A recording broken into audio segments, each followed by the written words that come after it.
NC State has decided to make a quarterback change. MJ Morris was named the new starter for their game against Marshall today. We, of course, got to see him come in last year and did some really great things when he came in and started starting for them. Now he will be their starter for today's game. Coach, I want to come to you first on this one because as a head coach, as an offensive coordinator, you've had to make this decision before. Right. What's it like when you're trying to decide what to do moving forward? And I know you really care about these players, but you're trying to look out for the best interests of the team. It's very tough, and in particular, these two situations. You had Phil Jurkovec being reunited with Cignetti as coordinator and all the high hopes. Same thing with Armstrong and Robert and I, thinking this combination is going to be so great. Yeah. And even a guy like MJ Moore is probably competing against that as much as anything else. So all these great plans didn't work out. So now you got to admit maybe we made a mistake and go to the next guy. But once you go to the next guy, it's so hard for the first guy to stay in as far as paying attention to doing things he needs to do, because he's, you know, face it, this guy's 5th and 6th year guys that their quarterback career is over. Coach, do you ever consult with the parents or ask the player, is he okay with this, or is it strictly on you? Well, as far as a position change like Jurkovec, I always would want to know. Like Anquan Bolden, of all players at Florida State, he was a quarterback, right? But he came to me, wanted to move to wide receiver. And I said, we got to talk to your dad before we do anything, because I want him to make sure he's on the same page. Absolutely. Yeah, okay. EJ, what's important for these quarterbacks that are starting for the first time? You know, you've seen them before, but starting for the first time this season. Well, let the game come to you. You would say that about any young quarterback that's getting a chance to play, but when you haven't played in the last 4 or 5 weeks of the season, you do get a little lethargic. You know, it's not practice anymore. These are live bullets, so I think the biggest thing for them early in the game, hit your check down, don't force anything, because the worst thing you want to have is that bad, you know, kind of juju, throwing interceptions and all that kind of stuff early in the game. Last thing, I'll give Phil Jurkovec a lot of credit, because you got to swallow your ego, right? Yeah. When you're changing positions, especially in the middle of the season. Especially quarterback. As a quarterback, you need some type of ego to play the position the right way. So the fact that he could lose that and do what's best for the team, I give him a lot of credit. And real quick about Phil Jurkovec, Logan Thomas from Virginia Tech, quarterback in college, NFL tight end to this point. Still, I think, 11-year career at this point. So all is not lost for Phil Jurkovec. Could be the best thing for him. Pitt has a bye week this week, so we'll get to see what that offense looks like with Phil in his new position and a new starting quarterback next week. But NC State is in action today, so we will get to see MJ Morris, and that brings us to our Saturday slate. So, EJ, why don't you kick it off? We talk about the quarterback, MJ Morris, coming off the bench, and they're going to burn that red shirt. And usually, guys, when you burn something, you get sparks, and that's exactly what Coach Dave Dorton is looking for, a spark on the offense. Unfortunately, it has not worked between Bernard Armstrong and the offensive coordinator, Robert and I. But they're going to have to play well today, because this Marshall team is for real. They're undefeated. And watch out for their running back, Rasheen Ali. Another game that we're keeping an eye on, and another player that we are going to get to see for the first time this season as a starting quarterback, is MJ Morris, who will get the start for the game, for the Wolfpack in this game against Marshall. And EJ, what does he bring to this offense? Well, Kelsey, he brings a multitude of things. One of them is poise and pocket awareness. And down in the red zone, I've always felt like quarterbacks, you got to light up down here, because the defense, they don't have to move back. So the thing you have to do is inject the scramble drill, and he did a great job of this last year, also throwing the ball on the run to his receiver, where the receiver could come back to the football and only have the opportunity to make that catch. You're going to see it really nice on display, moving the pocket again, young quarterback. Don't just have him back there packing snowballs like EMAC likes to say. Get him on the edge where he can have a two-way go. Look at his throw. Boom, right on top of the DB's head. DB has no shot. And I don't care if you're Deion Sanders. I don't care if you're Champ Bailey. You have no chance. Come on, E. I'm just saying. You can't see the football. What you supposed to do? Just being real. You put it on the guy's head. Sorry, Deion and Champ, my bad. But in all seriousness, when you watch him throw, man, the ball location is perfect. Again, six blockers back there, a two-man rush, going to take his time and able to throw a perfect, and I mean perfect throw to his receiver once again. So when you talk about these types of throws last year that you saw on tape, and I'm sure while he was with this team the entire year doing scout team against their defense, probably lighting them up all consideration throughout the week. Now he gets a chance to start. Got to go out there and play well against Marshall. He's got one career start. That was last season against Boston College. We got to see some of those big-time moments from him last year. Looking forward to seeing what he is able to do today at 2 o'clock. The following is a presentation of CW Sports. This year, this my show. Not a quitter, but I came close. No problem here for Marshall. From the end zone, caught. Touchdown, Wolfpack.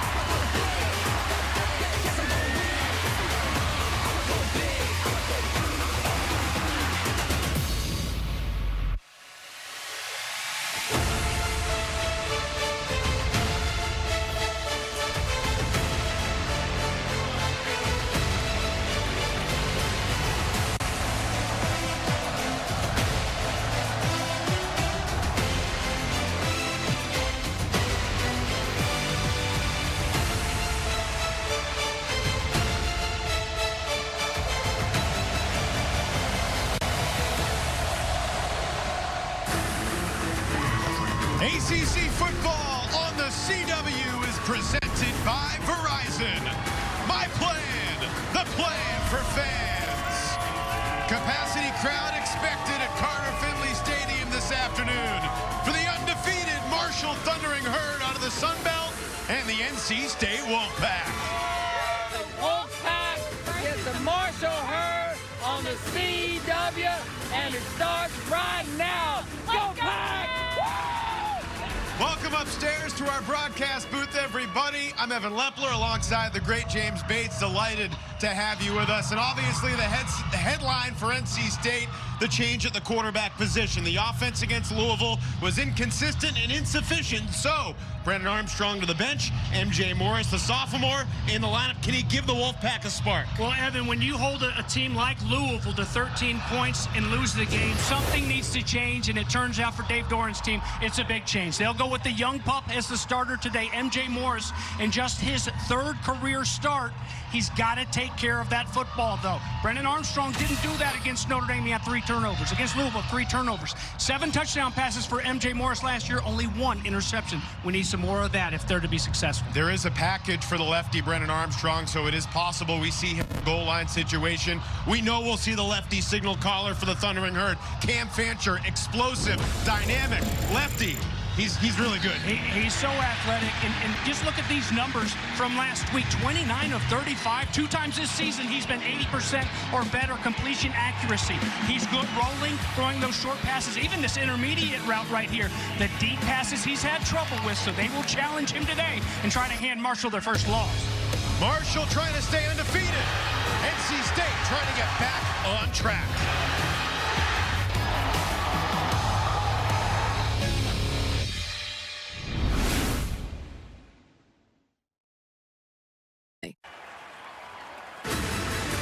Welcome back to Raleigh, North Carolina. Let's get you down to the sideline with a third member of our broadcast crew, Tabitha Turner. Coach, first time we're seeing quarterback MJ Morris. How does your offense need to start or get off to a good start? What do they need to do? Need to play together. You know, those guys need to go play hard up front for him. The running backs run hard, receivers run precise routes, and he just needs to go do what he does. I'm excited for him. He's going to play well. Defensively, what will be key to containing Marshall's run game?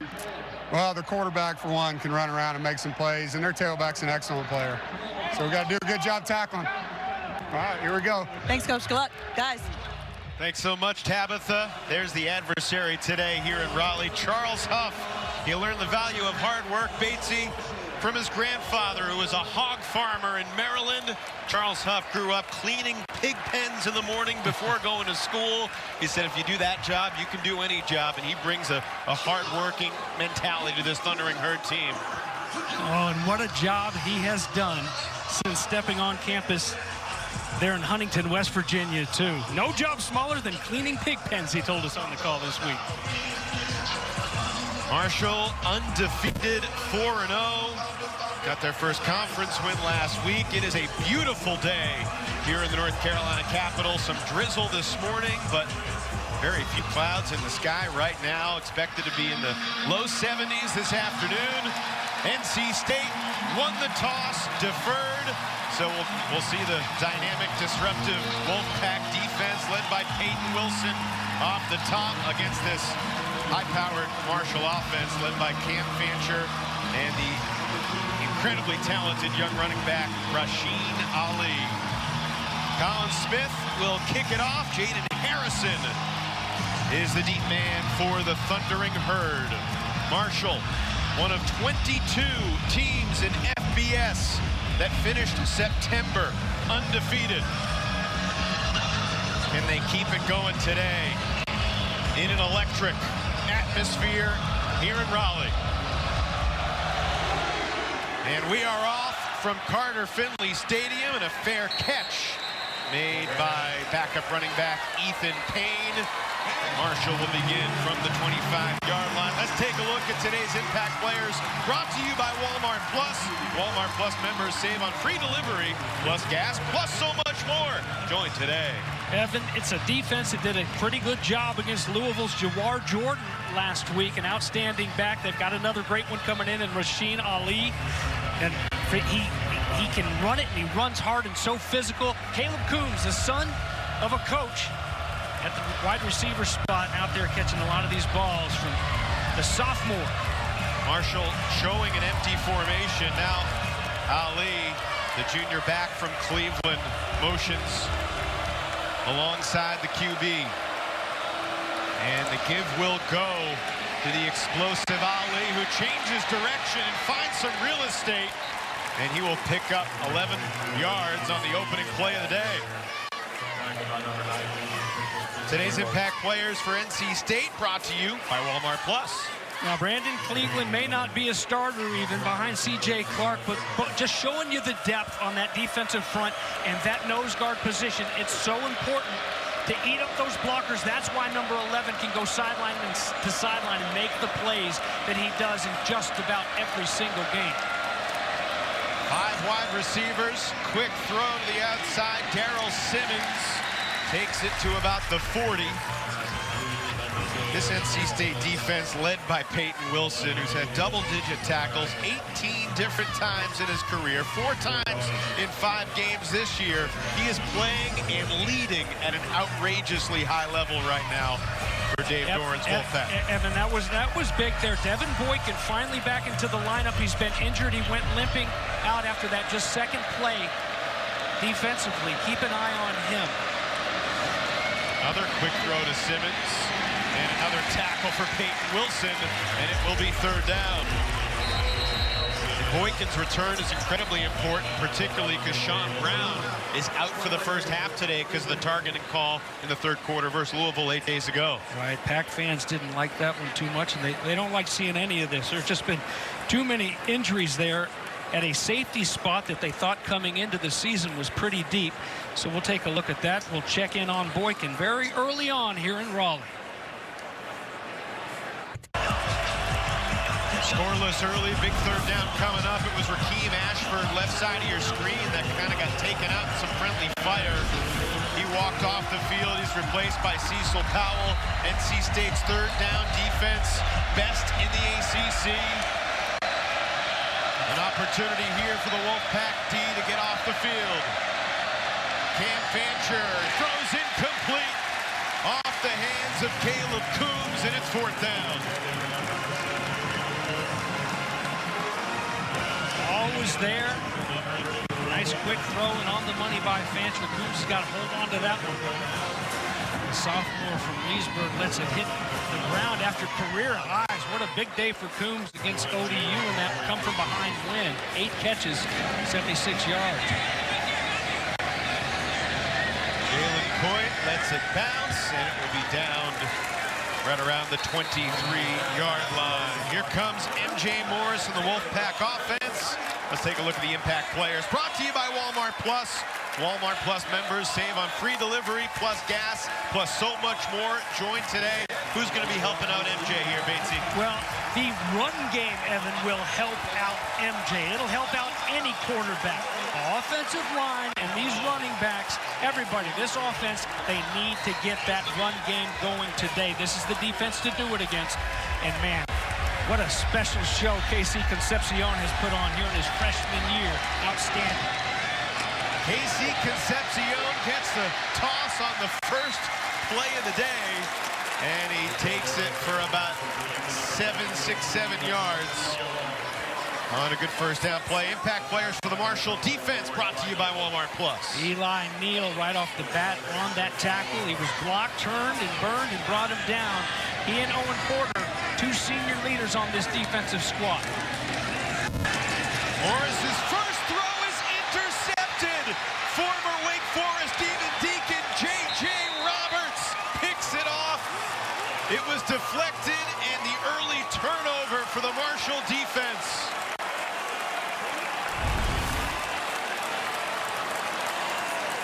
It's a nice, easy play-action pass. They say that pass over the middle is the easiest for the quarterback.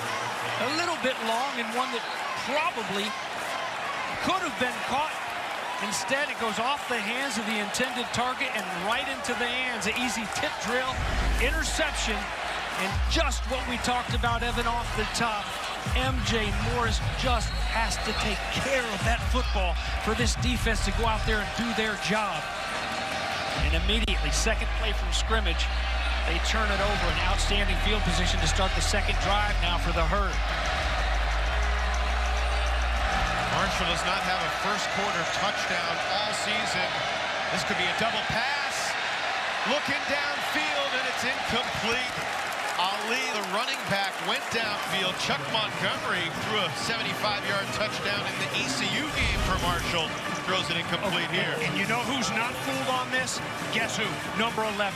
If it's not for Peyton Wilson, this is a touchdown. It's an outstanding play call by Clint Trickett, former FSU quarterback. Hey, after a sudden change, let's go up top. Let's see if we can get them sleeping. They don't expect to be out there. Number 11, once again, saves the day.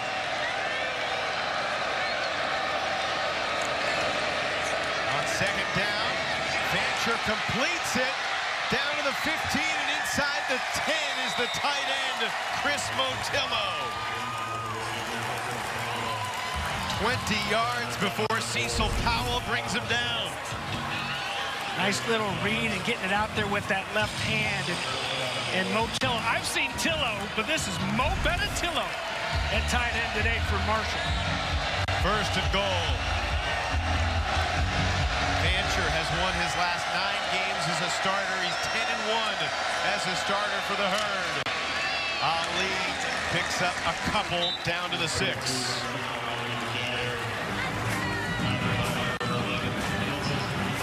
You know, one thing that we haven't really harped on a lot, we probably could have done our whole open on it, is just the fact that here's a team coming in from Huntington, West Virginia, that has won 9 straight football games dating back to last season. That includes going on the road and winning in South Bend, beating Notre Dame. They already beat Virginia Tech earlier this season. It is a team that expects to win. They expect to score. They expect to be in front. Fancher takes it into the end zone, and Marshall takes the early lead here in Raleigh. 7-yard touchdown sprint for Cam Fancher.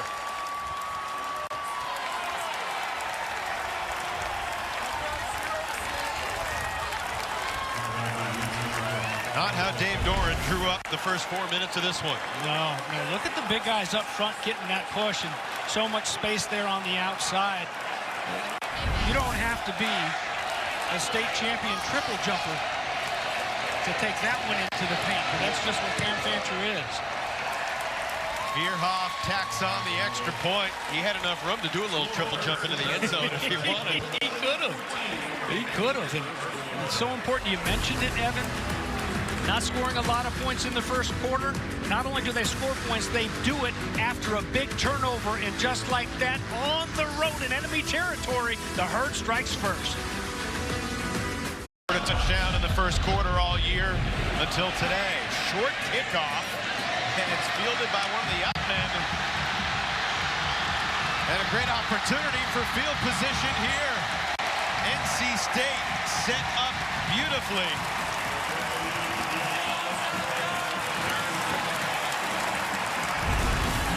Take one more look at this touchdown. Watch this end here. Defensive end, and then of course the linebacker as well has to do a better job of taking an angle. Outside, there's nobody there with the defensive end crashing down. The linebacker can't be filling that gap and reading run so fast either. Keon Lassane on the kickoff return picks up 25 yards, sets up MJ Morris in Marshall territory at the 43. MJ was told Sunday that he would get the opportunity to start. It is ironic, James, that they take the red shirt off on a day that NC State's wearing red. Michael Allen's first carry does not go far. Yeah, MJ, you know, a guy, Brennan Armstrong coming in, Robert and I, he and I go way back, those Virginia days.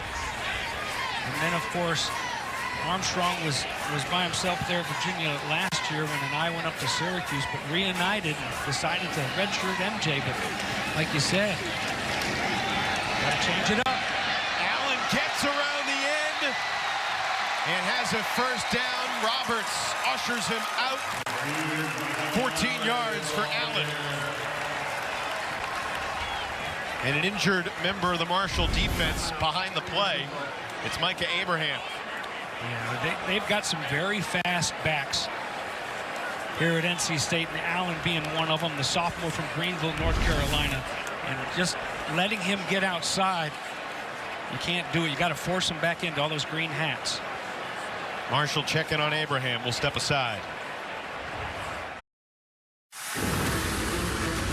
ACC football on the CW is brought to you by Verizon.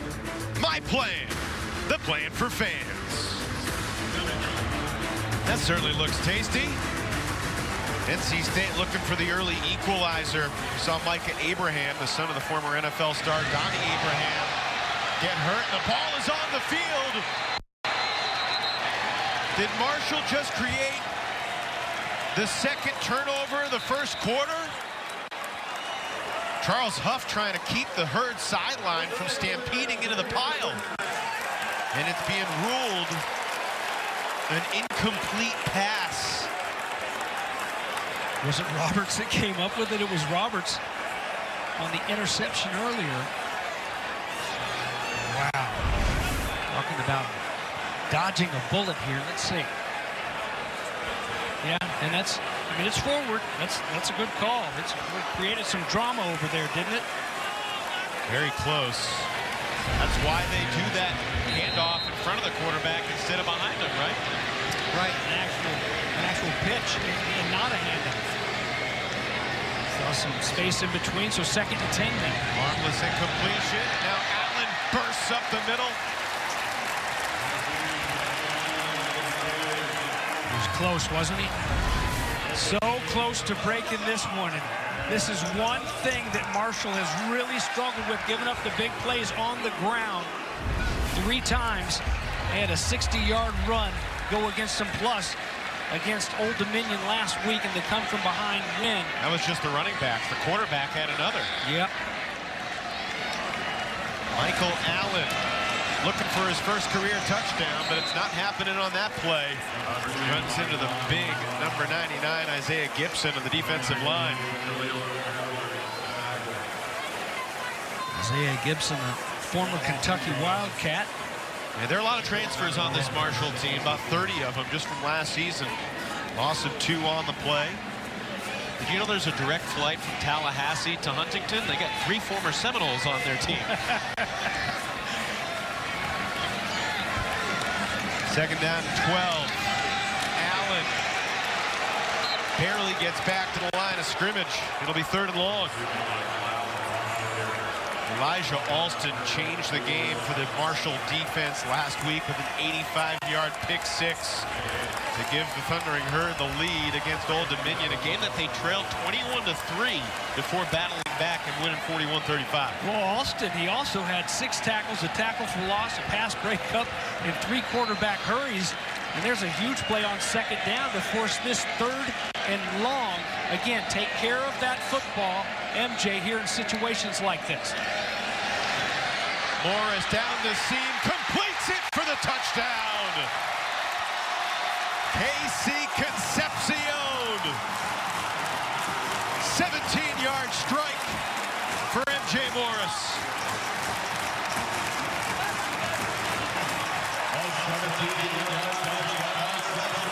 It doesn't matter if it's number 5 or number 7 throwing the football. They are going to find number 10, the leading receiver on this squad. That's catch number 24 on the season. His 3rd touchdown of the year. And here's Braden Narveson, looking to stay perfect on point after tries. And we are tied 7 apiece. Nearly 7 minutes into this one here in Raleigh.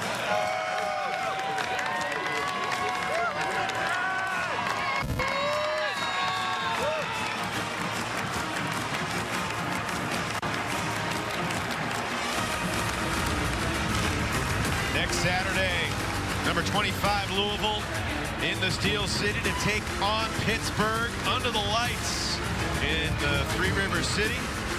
6:30 p.m. Eastern, 3:30 Pacific, only on the CW. Of course, Louisville's got a big one tonight in the Derby City. against the Fighting Irish, who have just had, you know, an incredible last couple of weeks. The heart-stopping loss to Ohio State and the heart-stopping win against Duke, the heartbreaker for the Blue Devils just down the road here in the Triangle. You give the Cardinals a shot tonight at home, Batesy? Absolutely, absolutely. You know, and it's funny that you got Louisville and Notre Dame, the two losses that have been handed to this Wolfpack team. Two pretty good teams going at it, and I certainly hope I'm pulling for those Cards to pull off the win tonight so we can see an undefeated Louisville squad in the Steel City next weekend. But well, Notre Dame, when they were here, how about the wackiness of that day, all the rain delays and everything. Fair catch called for by Jaden Harrison. Notre Dame quarterback Sam Hartman has had some nightmare second halves at Cardinal Stadium in the past against Louisville as a member of Wake Forest. So an interesting start to this game here. We expected a really close competitive game. I mean, this Marshall team, I think Charles Huff, the head coach, is still trying to figure out how good they are, because they've hurt themselves at times with turnovers and fallen behind, creating deficits, but they've got explosive players on both sides of the ball. Absolutely, and the one thing I get it, you're trying to keep the ball away with going back to that sky kick. Denton Lassane had a really good return on. You're trying to keep it away from the studs returning it. But to let an offense like that start with this new quarterback at midfield or in plus territory, man, you got to find a way to make them work the entire field. That's when the mistakes happen. When they have to work further and you keep them in front. Play game. Offense. 5-yard penalty. Still first down. Jeff Flanagan is our referee today. James, what do you make of this NC State defensive alignment with basically 5 guys right on the line, and then the 6 players, basically a vertical line starting 10 yards downfield? Well, it gives you a lot of options to move bodies around. Obviously, you're not always going to have 5 coming off after the quarterback, and it confuses the offensive line. Peyton Wilson wants a false start there. He won't get it, and it can confuse a quarterback at times. Fake the give to Ali. And there's a flag thrown. Peyton Wilson says, it wasn't me. I didn't get the face mask. We'll see if he can talk him out of it. I saw you holding on his helmet. It wasn't me. I saw you grabbing his pad. It wasn't me. It wasn't me. What was that song? Shaggy. There's no foul for face mask. Second down. All right, if you're not going to throw the flag, I'll make you throw a flag. So he's trying right there. He's going to get set, regains his composure, and yeah, that's a good pick that one up and put it back in your pocket. No call.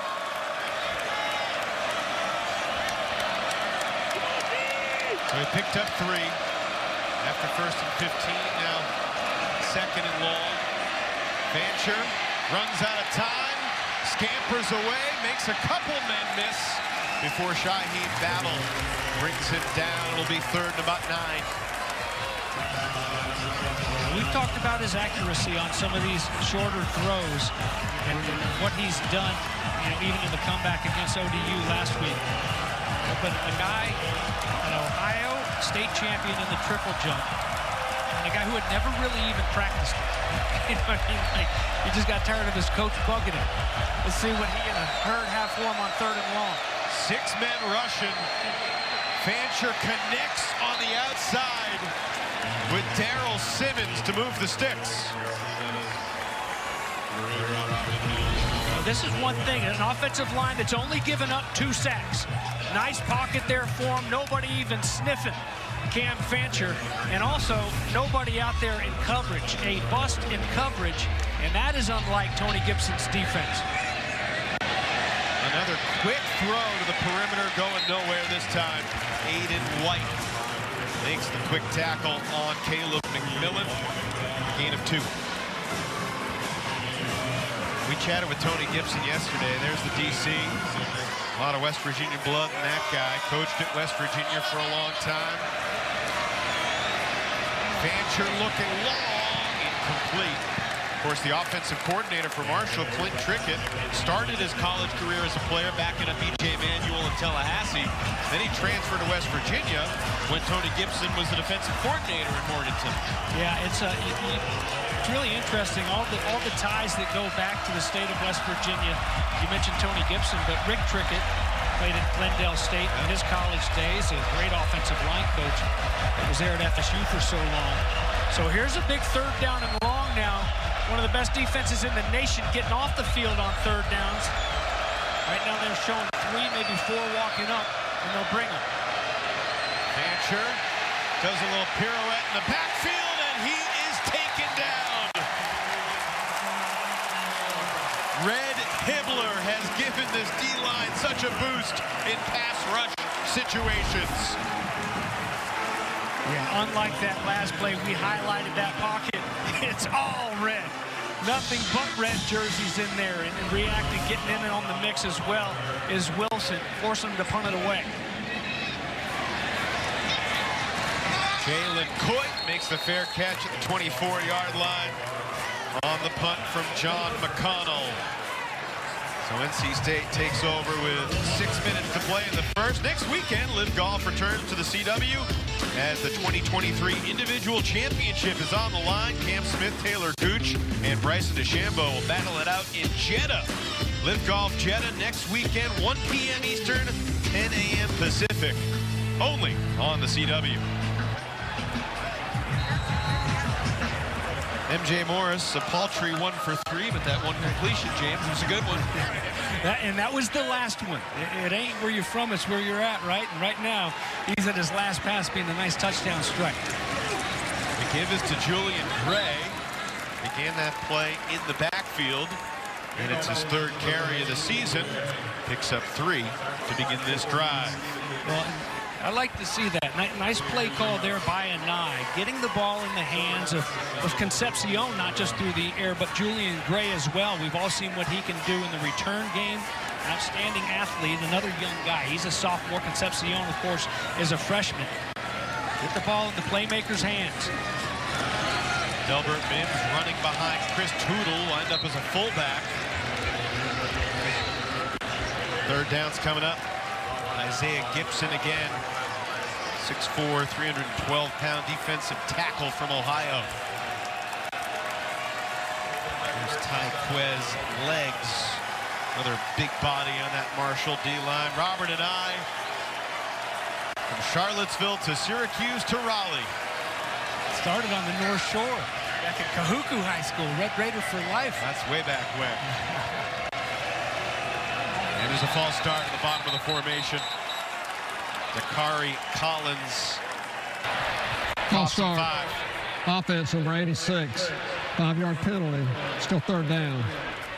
And see, that's the kind of thing when Dave Doran says, look, you know, what we've been doing, or lack thereof perhaps on offense, it's not Brennan Armstrong's fault. It's all of us. We all got to play better. We all got to come out and play complementary defense or football when our defense takes care of us like that.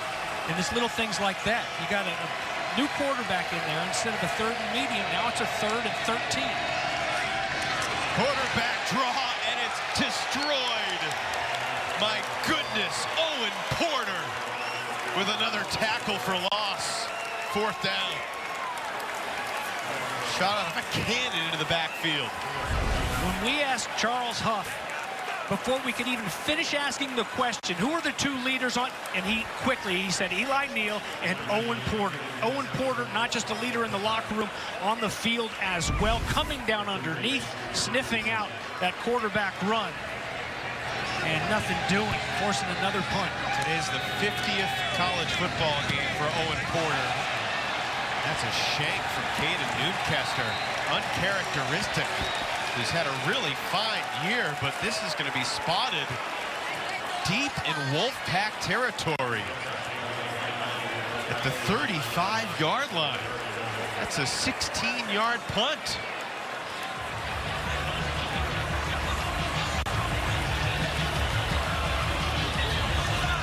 He's a little bit perplexed himself over there. Just what the heck just happened? And again, just mentioned the phrase complimentary football, which... They should not play music when Marshall's offense is over the ball. Oh, but it's good music. But it's good music. They have a good in-house DJ. We've got everything. Whole mix of... Oh, that's a bummer. I understand That is the wrong call. You know what? I try not to disagree with the officials. Evan, I try. But sometimes you just got to say it like it is. Please play music, guys. Please keep the music going. It adds fun to the whole atmosphere. Do you have a request or two you'd like the PA to blare up? Oh, I already texted him. Okay. So great field position for Marshall. Ethan Payne in the backfield alongside Fancher. Slings it to the outside, incomplete, looking for Harrison. This Marshall offense knows that Tony Gibson's defense is fierce, likes to come in after them. So they're not going to be diagramming a ton of, 5-6 second routes. They're trying to get the ball out quickly. But that's what they really do best, is that quick game, is getting Fancher on the run, letting them roll out and buy a little bit of time. They've struggled running the football. That's another thing that Tony Gibson's defense does so well, is shutting down the run. Got to be careful, obviously, the athleticism of Fancher here with an empty. 5 wides, incomplete, through the hands of Jaden Harrison, and it's 3rd and 10.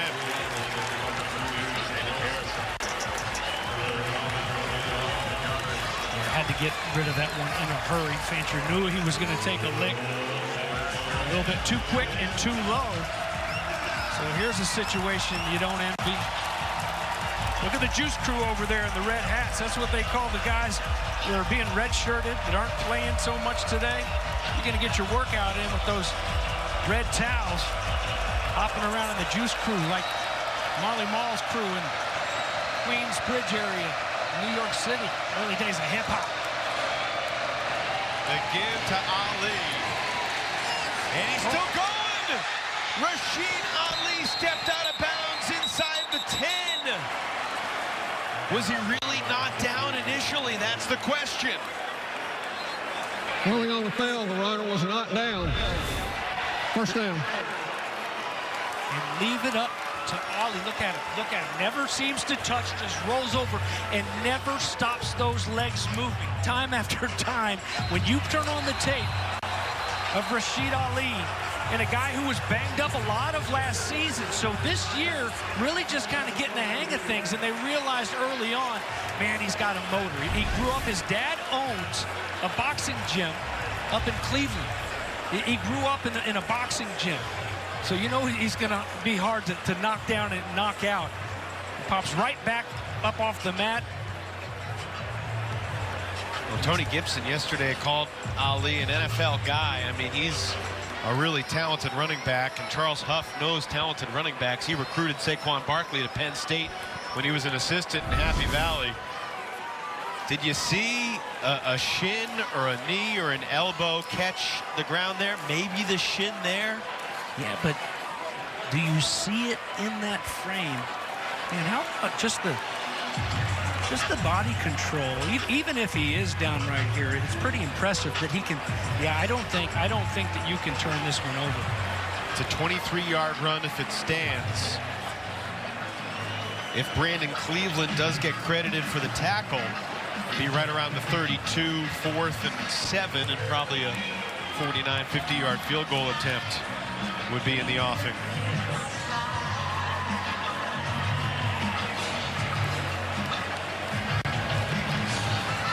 And that was a 3rd down, wasn't it? That was a 3rd down. Wow. And I mean, here you are, you're going to get off the field. That's what you do best, is just get off the field, especially in a 3rd down and long, and they're trying to run it. You know, it's really a bit of a freak thing. And sometimes you'll see guys come up and just hit someone but not wrap up. That wasn't the case with Cleveland.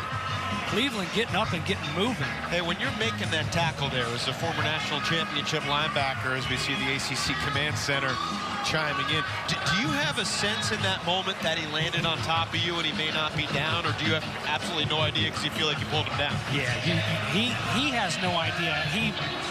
By he, I mean Brandon Cleveland.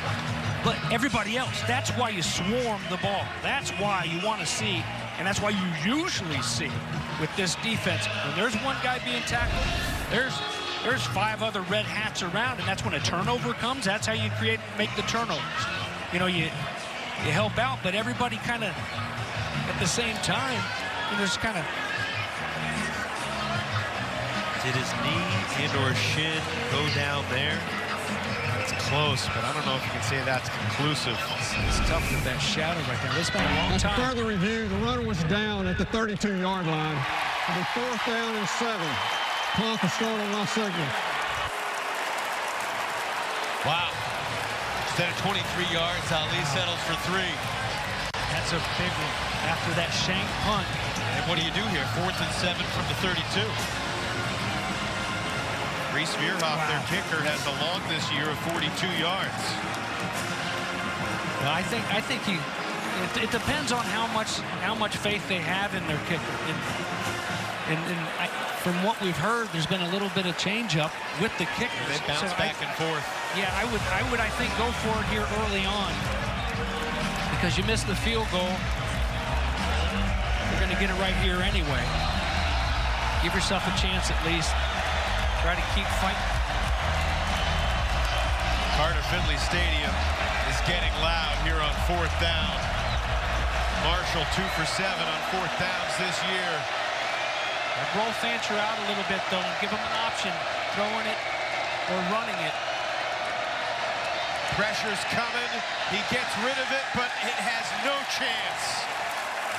DeMarcus Harris not on the same page with Cam Fancher, and the Wolfpack will take over on downs. Big victory for that Wolfpack D. Big call. I mean, it would have been 1st and goal from the 7-yard line. You know, Fancher knows he's going to have bodies and bringing the heat, a decent job of slowing up that rush. They give him just a beat to throw it, but also good coverage over there by NC State. You know, that deep ball has been the one question when it comes to Fancher's throwing game, and they're not even giving him an option. Just nice, strong coverage. He throws it away. So here we go, MJ Morris and company one more time. He was intercepted. He threw a touchdown. That one is incomplete, off the hands of Concepcion. He was open too. Pretty good ball here from MJ. Good ball. I mean, just look at the effort. The effort from KC Concepcion. And yeah, at first I thought it was a little bit even further out in front, but that's not a bad ball at all. And one that would have been a heck of an effort, but could have been caught. He gave him a little bit of a chance. So 2nd down and 10 now. Concepcion to the sideline. Awkward snap. Oh my goodness, it's intercepted. Josh Moten takes it to the house.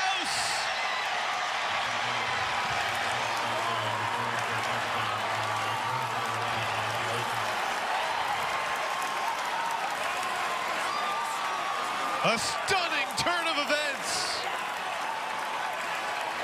What a play. My goodness, what a reaction. One thing you're not seeing right now is the high and hard snap. So that takes MJ Morris, it takes him out of his sink. He's got to go up and find that ball, so immediately he tries to come down and just sling it over there, what turns out to be blindly. And that's tape study right there. That's an outstanding job by this defensive staff of knowing situation. It's like Marshall knew what was coming.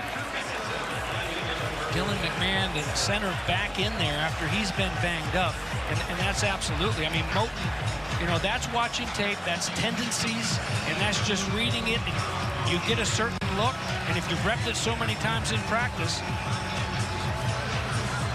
let's go get it. Man, but what a play. And you see what I mean, Evan Morris, usually he takes that snap and through his peripheral, he sees a little bit of what's going on over there. When he has to go back and go over his right shoulder and get that ball, and then it's got to happen quick. It's a little bit of a leap of faith. Officially a 27-yard pick six for Josh Moten. Brennan Armstrong looking on. I mean, look, MJ in his freshman year threw the ball 86 times. Was intercepted once. 2 picks today and just 5 throws for MJ Morris. Got 1 completion to his team, 2 to the other team. 2 of his 3 completions have gone for touchdowns, if you think of it like that. And now, this is an important drive for the sophomore out of Carrollton, Georgia.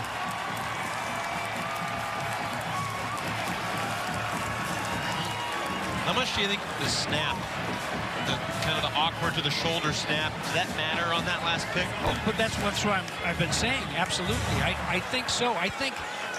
I don't want to take anything away from the play of Moten or the job that the coaching staff has done to get him in a position to make that play. But I think absolutely that snap maybe even forced him to rush it a little bit. Jason Seymour, the defensive coordinator, getting ready. Delbert Mims, the second burst for 6 across the line of scrimmage. Well, Dylan McMahon, got hurt in the first quarter against VMI. Played just 12 snaps that day, missed the last couple games. They're excited to have him back. Moving Lyndon Cooper back to the left guard spot. Mims again. Going to get close to the first down. It'll be about a half-yard short. Anai choosing to go to the ground, back-to-back plays, and hey, why not? Now you're looking at a 3rd down and 1. Sometimes even as a play caller, you get a little bit impatient in this day and age, and you want to sling it around. But hey, if they're going to give up 5-6 yards a carry, keep on pounding it, because then eventually you get a defense on its heels, and they try to help out a little bit and not do their job, and that's when you hit them with the big play pass. 3rd straight carry for Mims, and a first down for the Wolfpack.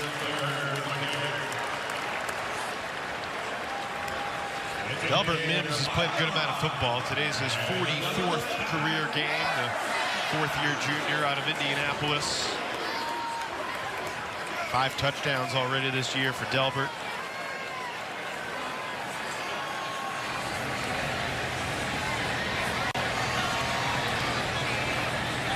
NC State has more first downs than Marshall, but the Thundering Herd have the first quarter lead.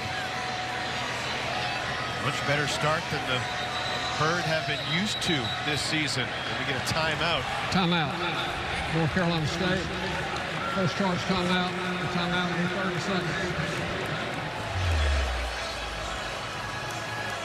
MJ Morris, his first start as a sophomore. They pull the red shirt off him. And just a little out of sync early on. Yeah, off the hands of the receiver, J.J. Roberts gets it, and Cam Fancher in the offense knows what to do, so they turn it into 7 points. And then this one, just an incredible play to knife through there. It's one thing to knife through and make a tackle.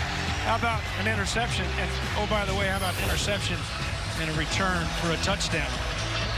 So, one through the offense and one with the defense. And that number's a little bit different looking than in 4 games, only 3 points total for this Marshall Thundering Herd team in the first quarter. We still have 1:11 left in this first quarter here. They've scored 14. There's only 3 points, and it's a team that really knows how to come from behind. Yeah, they've done that in every game, including against the FCS opponent, Albany. The jailbreak blitz. And MJ Morris, trying to set up the screen, took a hit in the backfield. Hey, I've been impressed with this Marshall defense. They've been flying around pretty good. Yeah, and we're trying to set up a screen here, but such a good job with the pressure that even, you watch these screens and you'll see a quarterback that lets a little bit of that pressure get to you, because that's just helping out everything else the rest of the field. But there was no time to even hang on to that football. It's kind of a situation where the play call, they don't really mesh very well offensively. Michael Allen runs into his other number 2. Elijah Alston brings him down. Another shaky snap from Dylan McMahon.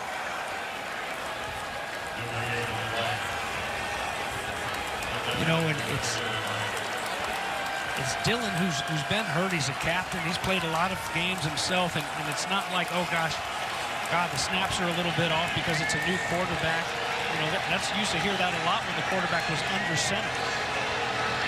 These snaps are just a little bit off, and MJ's having to react to pull it in. And movement here again on a 3rd down. We already had one penalty on a 3rd and medium.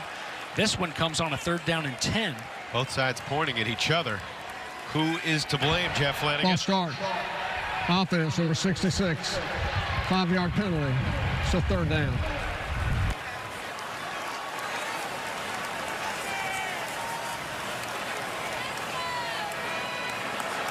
66, Matt McCabe, I think he's on the sideline saying, when are you going to call out my number? I think it was 56, Lyndon Cooper.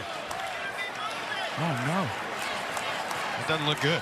Oh, everybody made up. I'm glad we got that whole shot in there. I thought there was an argument. 3rd and 15.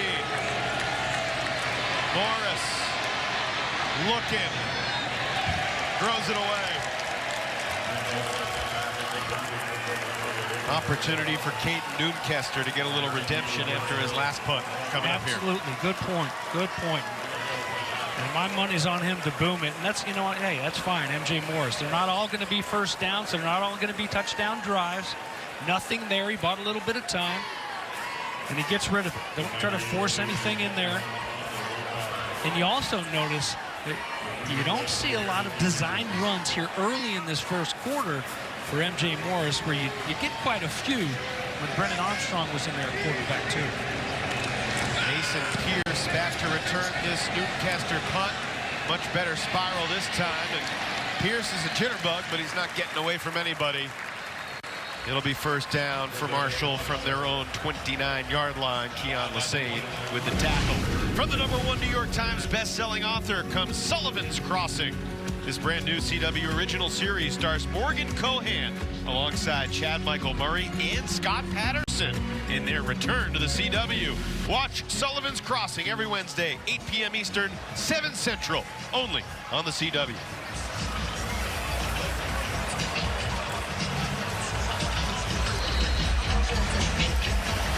There has been a lot to this first 15 minutes here today.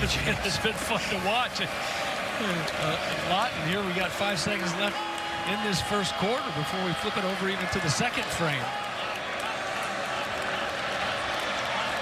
Feels like we've packed 3 quarters of action into this opening 15. The give is to the backup running back, Ethan Payne, and he loses 3 to begin this drive for the Herd. But Marshall, with far and away its best first quarter of the season. Fancher and Moten with a touchdown. Marshall in front, 14-7. 50 years ago, the NC State Wolfpack won the ACC football championship behind their 36-year-old head coach, Lou Holtz. ACC Player of the Year, Willie Burden. They had more rushing yards than any NC State team in the history of the program, a record that stands today. And there's nothing like coming back together with your college teammates a half-century later to reminisce and enjoy each other. Team that finished 16th in the nation that year, just 2 losses.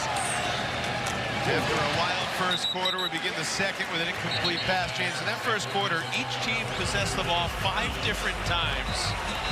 This possession here from Marshall, which started in the first, was their 5th possession of the game. Obviously, we got 3 touchdowns. We got a couple of turnovers. What stood out to you most about those first 15 minutes? Well, of course, the turnovers and points off of turnovers, because I'll guarantee you the emphasis, as it should always be, but sometimes you get into a little bit of a groove with the guy who's been there for a while, is turnovers. Hey, don't turn the ball over. Don't turn the ball over. You know, one of them was kind of fluky. The other one was just an outstanding play. But NC State had only given up 17 points off of turnovers this season. They've given up all 14 points here today. But here's a big 3rd down now and a chance for guys like Peyton Wilson to pin back their ears and put some heat on Fancher.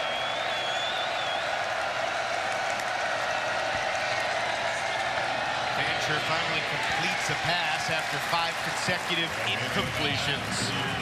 But it will bring up 4th down as Davin Van makes the stop. Hey, Batesy, by the way, did the pandemic cost you your 25th year anniversary celebration with the Gators a couple years ago? Yeah, you know what? I don't know, because I went back to a Tennessee game a couple years ago. I think we had it after. Okay. Now you confused me. Too much math. No math. No math. Opportunity here for Jalen Coit. And he is brought down from behind by Marshall's Landon Watson. Pretty excited to read this promo here. I watched Let's the hear it. season finale. Hey, who's a nice guy and who's an F-boy, huh? 3 ladies will put their instincts to the test on an all-new season of F-Boy Island, Monday, October 16th at 8/7 Central on the CW. Oh my goodness, that finale had, you think that first quarter had a lot of action? The finale of season 2 was phenomenal. I watched it with Tina Bates the other night. One of my favorite quotes was, "You didn't even know each other before you got here." This is to the 3 ladies. And you instantly leaned on each other for support, guidance, and lip gloss. He's reading notes from his phone. Danny he took showed us notes. that F-boys can change. Meanwhile, Casey Concepcion takes it into Marshall territory. A 14-yard pickup, and NC State's in business a minute here into the second quarter. Concepcion, just the fact that he's a true freshman and just gets that football in his hands. He knows exactly what to do with it. He's got bodies all around. He's going to turn and burn, not just make the catch, but make something happen after just about every catch. Quick pitch, Julian Gray, and there's a late flag. Again, here's another chance of getting the ball in Julian Gray's hands. They stretch it out.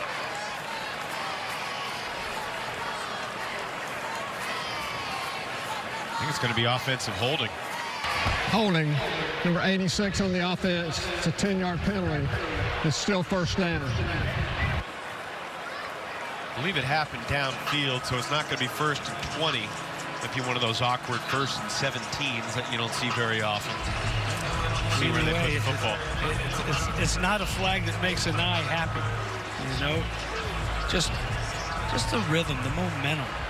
Those 5-yarders that we've seen a couple times here in this one, the false starts.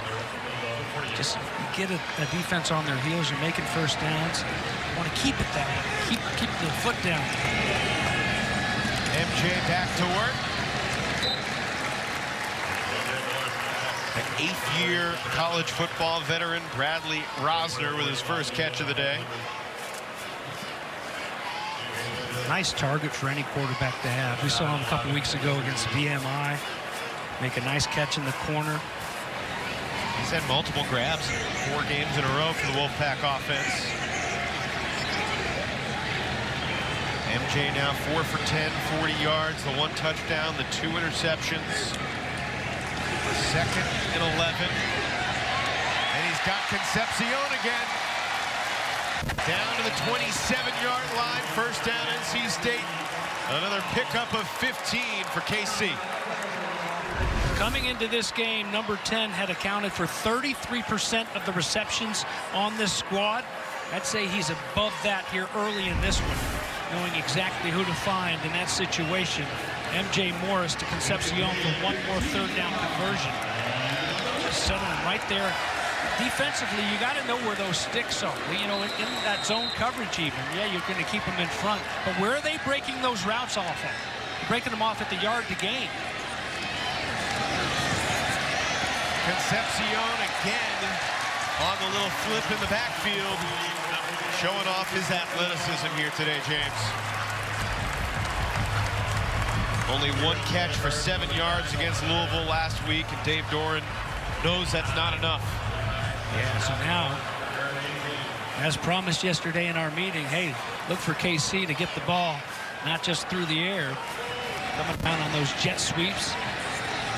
So quick, so fun to watch. Reed Mitchell is in the game as an extra tight end. Right behind the left tackle. Up the middle. There goes Delbert Mims into the end zone again for the Wolfpack. An 18-yard score.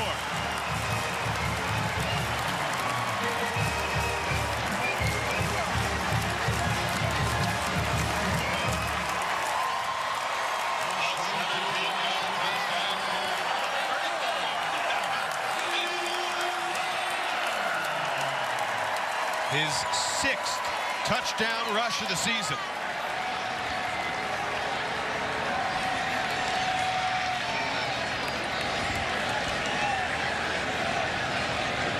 Braden Narvison will look to tie it up. Joe Shimko, the ever-reliable long snapper for the Wolfpack, puts it right to Newcastle, and we are tied. Robert and I in this offense, they needed to get the run game going. Look at those big guys banging, opening up holes for Mims. This is why I'm hot. ACC football on the CW is brought to you by Verizon. My plan, the plan for fans. Great to see a bunch of NC State legends back here at Carter-Finley Stadium. 50 years after they went 6-0 in the ACC, 9-3 overall, behind Coach Lou Holtz, who turned out to have a pretty good career in college football, I'd say. And TV as well. Jaden Harrison, no fair catch this time from his 5-yard line out to the 40, where Colin Smith gives him a little shove across the sideline.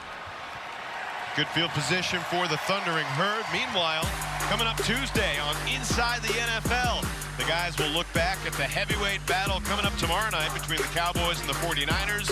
Plus, can the Eagles stay undefeated against the surprising LA Rams? Inside the NFL, now for everyone, Tuesday at 8 p.m. Eastern, 7 o'clock Central, only on the CW.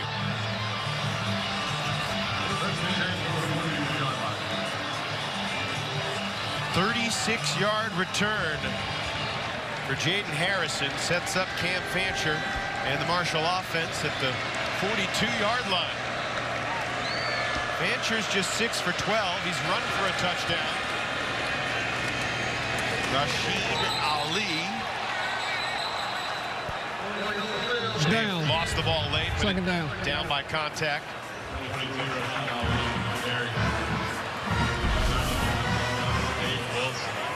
You're going to see the big first lick by Wilson. Those shadows, which helped NC State earlier. Can't see it right there. So say it was down after a gain of 4. And a second down and 6 now for the Herd after that nice kick return, as you mentioned, to start things off. Play clock at 5. Fancher takes the give to Ali. Pressure coming. Fancher got away from one, then lost the football. And one of his offensive linemen saved him a turnover. The center, Logan Osborne, began and ended the play with a football. Well, his day might have been ended there for a second. Had he not felt it at the last second and stepped up. I think after that initial Toro making the guy miss, the big bull rush miss, I think then you got to tuck it away and just count your losses. Lucky they get that one back. Good hustle, not just phase 1, but the second wave of rushers getting in there. Cleveland has had a big day as well. Marshall, as you see, just 1 for 5 on third downs. They need 9. Caleb Coombs lost the football. Peyton Wilson's got it. Trying to make men miss. Wilson creates the first turnover of the day for NC State. Believe it was popped free by big David Van. It's a decent play, nice patience to follow that block by Coombs on the receiver screen, but there's Van turning and burning, making the play, and then a dangerous guy when he gets the ball in his hands. Wilson, did you see him at the end of that run? Once he realized that his run was done, he wasn't going to make it all the way to the end zone, he delivered some pain. He delivered some pain on the tackler. He showed like a little Deion Sanders elusiveness. Making some moves there after the football. Well, what was it? The 3.7 miles per hour they clocked him on the GPS. Yeah, that might have been embellished, but it's still impressive. Oh, I don't think it was. Don't you speak bad on Wilson. MJ looking deep. He's got Trent Penix, and NC State takes the lead.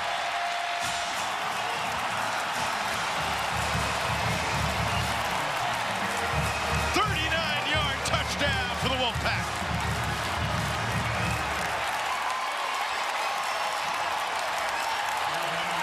Talk about capitalizing quickly after a turnover. And talk about complimentary football. Nice little move by Penix to get back inside. And a great job putting it right there for him by M.J. Morris. That'll get a little bit of spark back here in Carter-Finley Stadium. A little bit of excitement that they've been looking for, especially from that offensive side. Narveson makes it 21-14. That's now 6 straight completions for M.J. Morris. He had thrown his previous 5 incomplete. First touchdown of the year for Trent Penix. Coming up at the half on our Subaru halftime report, we'll hear from Dave Doran. We'll also go around the ACC. Boston College and Virginia already victorious today in this conference. Big games beginning in this 3 o'clock hour. One over at Chapel Hill, another down at Tallahassee. Very short kickoff. And it's fair caught. And NC State looking for something of an onside kick. Sets up Marshall in great field position. Let's go back to the touchdown. Trent Penix from M.J. Morris. Yeah, you're going to see Penix here lined up in that wing spot. And defensively, M.J. Morris, they're going to sell it a little bit like they're setting up a screen. Gives a little pump out there, and at the same time, it's Penix with a little outside jab of the foot, comes back inside on the route, running it on A.G. McGee, the sophomore from Chipley, Florida, over in the Florida Panhandle. And Trent Penix, welcome back, buddy. Big touchdown. Yeah, it's his 9th career touchdown catch, but his first in a while. Dave Doran has wanted to get the tight ends more involved. We talked to Robert and I about it yesterday, and so far so good. Rasheen Ali went down after a quick 5-yard spurt. Looked like a turf monster got him there. There is a flag down there. Looks like it came in late. This is a good play call against this defense, because what that the fake to the jet sweep.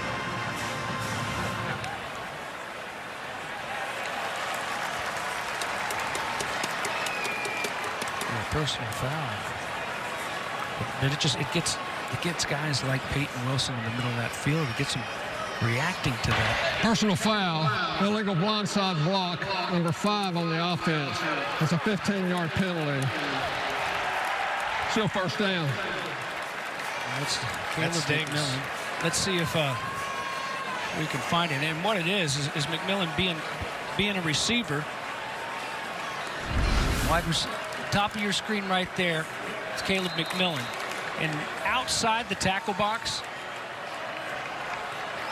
well, you can't, of course, blindside. You can't block low. There he stayed up high, but they're saying the blindside. It looked like Devin Boykin was coming straight at him. Yeah. I don't know about that one. Maybe it's just tough 15-yard cost there. And they're going further back, and the football's out.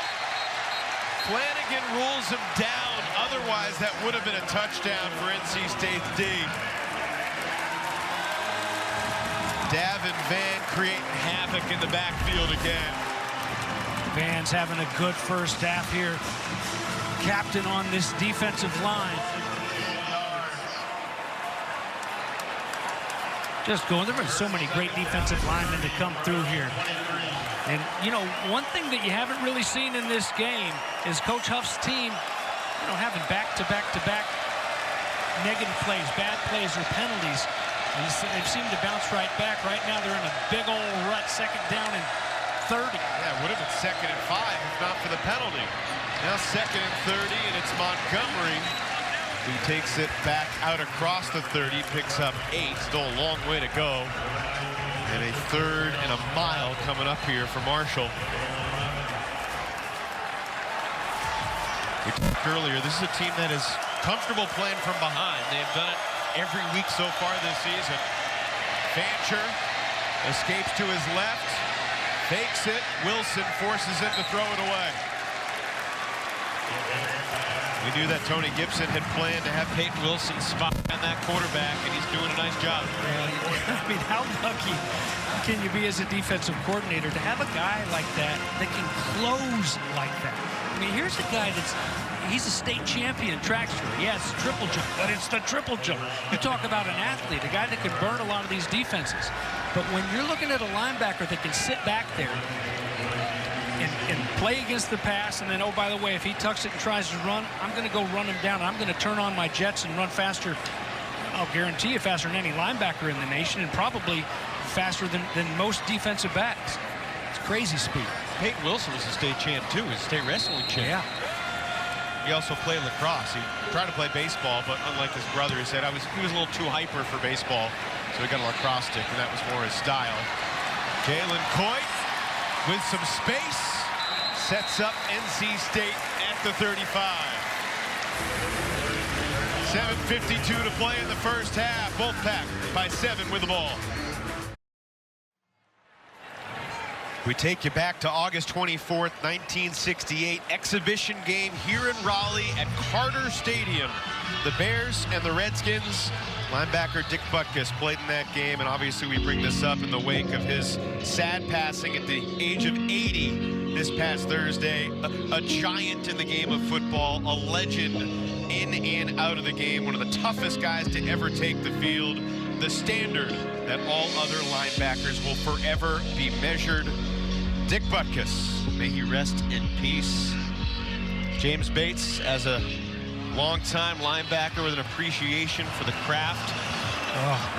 What stands out most to you about Dick Butkus? You know, just the intensity that he played with, and it was similar intensity, but a different style. He was just such a bruiser and so brutal to some of those offensive players. And, you know, I was a little bit on the young side to truly watch growing up and appreciate my guy that I admired growing up, and I wanted to be just like Brian Bosworth. Won the Butkus Award a couple times, and had a really nice tribute I saw on Twitter earlier today to just a great, just a hero. There have been quite a few talented linebackers in that city through the years. Chicago and Pittsburgh, you think of defense and you think of linebackers. I mean, I don't know if there's anybody that's a better candidate for the Butkus Award for NC State right here this year. He's got my vote. And he was named the Butkus Player of the Month for September. As the pass complete to Terrell Timmons on the perimeter, it will be 3rd and 5.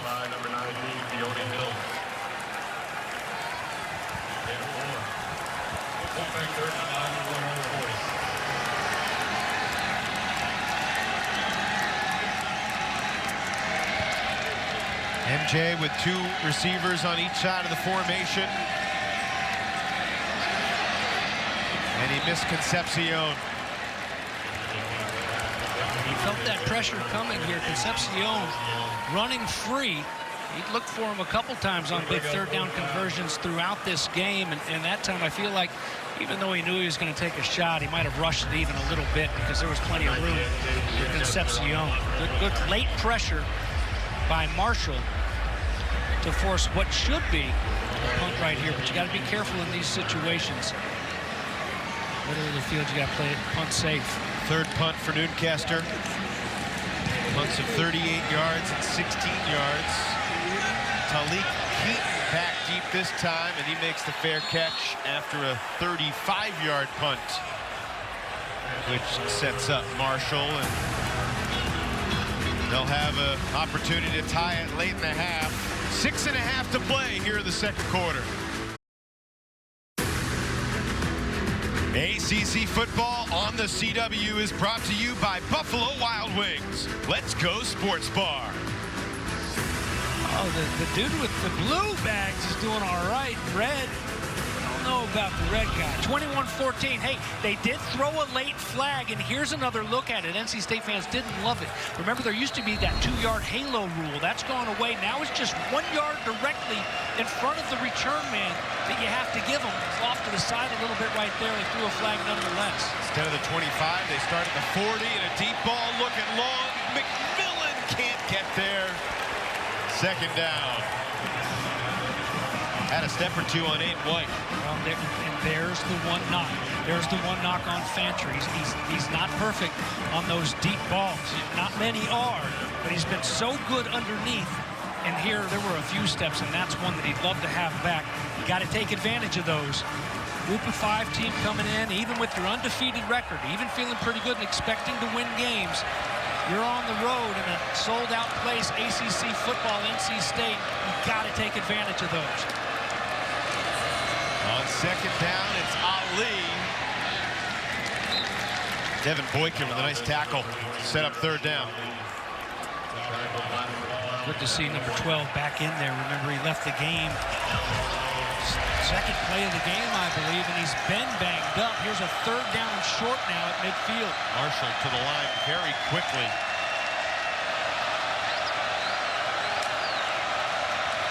Fancher fakes the give. And he gets around the edge, beating Betty to the spot to move the chains for the Thundering Herd.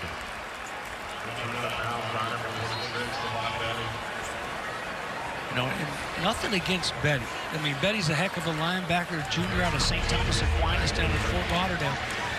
But it's the difference that we see in that play and the play earlier when Peyton Wilson could just cut that angle off and go make that play before he turns that corner. Ali spun out of a Peyton Wilson tackle, but Caden Fordham was right there to help him out. We saw another great linebacker for the Wolfpack, Drake Thomas, firing up the crowd here pregame today. Yeah. Doing the, they call him the Alpha Wolf. He does the wolf on one side, pack on the other side chant. Got him going. Second down, Fancher flips it, and a diving catch made by Mason Pierce. The 5'6" jitterbug transfer from McNeese State. Oh my goodness, and here's another open guy down the field, and a little bit too strong, but not too strong for Pierce. I think that would have been a little bit long for even a 6'3" guy. What a great job by Pierce. They're pretty fired up about number 3, and they should be. He's got him down there knocking on the door of the red zone with 4:30 left in the half. 14 yards to Pierce. Fancher keeps it again. Picks up just 3 that time. Van and Boykin combined for the stop. We close in on 4 minutes to play in what has been a lengthy and storyline-filled first half. This could be a fun second half as well. 6th ever meeting between these two programs. NC State's 5-0 against Marshall, but there have been some great games through the years. Rashid Ali met by Van and Wilson. Third down coming here from the 20.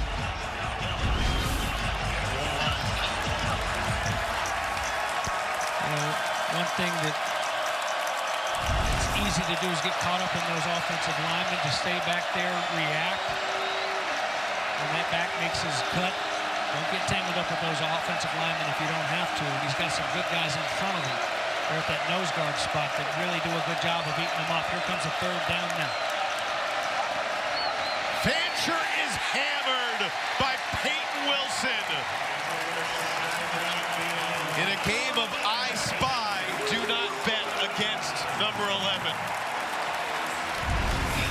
You know, Tony Gibson says in 29 years of coaching, I've never seen anyone play that hard. They've got the blitz dialed up. And, you know, from now on, we come back here, we just need to bring a parrot. And the parrot, we just set it on our shoulder, give it its own little headset, and he can just say, Peyton Wilson, Peyton Wilson. It's time after time out. You got to expect it. I think it'd be a great investment. From 43, Veerhoff puts it through. It's his long of the season, and Charles Huff happy to get points out of that drive. Think about it. The penalty, 15 yards on the fair catch interference, puts him in field goal range. Otherwise, that's a punt. Yeah, absolutely. And they've had some pretty good field position. Both of these teams throughout the day to start their offensive drives. 2 timeouts left, 2:34. Plenty of time for NC State. You know, here's one thing, too. How many reps? You've got your quarterback who has been the backup quarterback throughout the season. So those 2-minute offense reps throughout this year, here the first few weeks of the season, have gone to Brennan Armstrong for the most part. Get a chance to see MJ Morris on a 2.5-minute offense to end this half with the 2 timeouts left. One thing they haven't shown a lot with Morris is any sort of tempo, really quick back over the ball. 2 minutes, 34 seconds here for MJ Morris, who's 8 for 15, had the 2 first-quarter interceptions, but he's also now thrown 2 touchdowns. One to Concepcion, one to Penix. And as they huddle up to send him off here, so important to remind him and to remind the whole offense, hey, we don't have to. We want to go down and score, but don't do anything foolish and risk that football. NC State, remember, will get the football to start the second half. Just take care of that football. Don't give Marshall some easy points here through a turnover. Mims met immediately by Kerryon Martin. Physical safety. The junior out of Charleston, West Virginia's Capital High School. I got one thing written down here, very physical on my notes next to 22. He stands out. He does a great job of filling the gap when he reads runs, stepping up and making the plays. Right back to Mims on 2nd and 9, and it makes it 3rd and 8. Eli Neal gets the tackle this time. He's the leading tackler for the Herd through their first 4 games, and a timeout taken here by Charles Huff, trying to think about maybe getting the ball back. Absolutely. Well, you know, at the very least, you want to make these guys punt that ball away. We've seen it's been a little bit of an adventure. From Newcastle already. And Charles Huff told us he wanted to see his team play clean. He wants to learn how good they can be. Well, and the other thing, he said, hey, I want them to play clean, and I want them to play, to start this game fast. Start this game with some success. He got that wish, and I found it very interesting. He said, last year when we went to Notre Dame, it was a completely different approach. Last year it was, let's get them to the 4th quarter. We get them to the 4th quarter and we can win. He said, these guys aren't like that. And, you know, it's kind of a head scratcher because you hear coaches say that so much. And what he's saying is, these guys are too explosive. We don't want them around. We want to have that lead with these guys going into the 4th quarter, because as the game goes on, they've got so many playmakers that can turn it around. There's a big 3rd down. See if Marshall can get off the field defensively. MJ is going to keep it himself. And he's not getting anywhere close to the 35. He didn't even get to the 30. Another good tackle for Owen Porter, the veteran defensive end in his 50th career college football game today. Hometown kid, played at Spring Valley High School, just 7 miles away from the Marshall campus. Another timeout taken by Charles Huff. In his 3rd year, was the running backs coach at Alabama before he got hired at Marshall. He's 40 years old, and he just has the feel of a guy who could rise in this industry. I mean, Marshall's going to want to keep this guy. He's 20 and 10. I mean, he's won 2/3 of his games after inheriting the program from Doc Holliday. You know, during the pandemic, they were wearing masks at his opening press conference. You mentioned leaving Tuscaloosa to head up there to Huntington and took over for Doc Holliday. And, you know, one thing that he did have the luxury, it wasn't a program that is a losing football team. It was a winning record before he took over. So it's, you know, it's so tough for some of these coaches to go in and try to convince a team to expect to win when they haven't won in years. But he's going from a place where they didn't lose very many games in Tuscaloosa. And they certainly haven't lost very many there as the head coach in Huntington. Decent punt for Newcastle. Fair caught at the 33 by Keith. 1:49 to play in the second half, in the first half. Hey, Mr. Wilson. Peyton Wilson. Man, he's been healthy this year, and offenses haven't liked it very much. That play right there that we just saw, he won't get any kind of a stat for it, but that's maybe a game saver when it's all said and done. Rushing, that would be a halfback pass. Here he is on the fumble recovery. Ball pops right into his lap. Just so active, going sideline to sideline, blitzing. He can do it all. So much fun to watch. And it really has been a treat anytime we come to Raleigh or see the Wolfpack on the road. There you see the numbers for the first half, the 8 tackles. Are you a fan of the belly button jersey?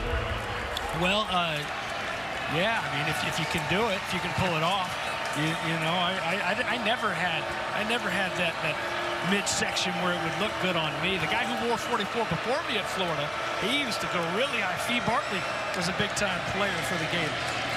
All right.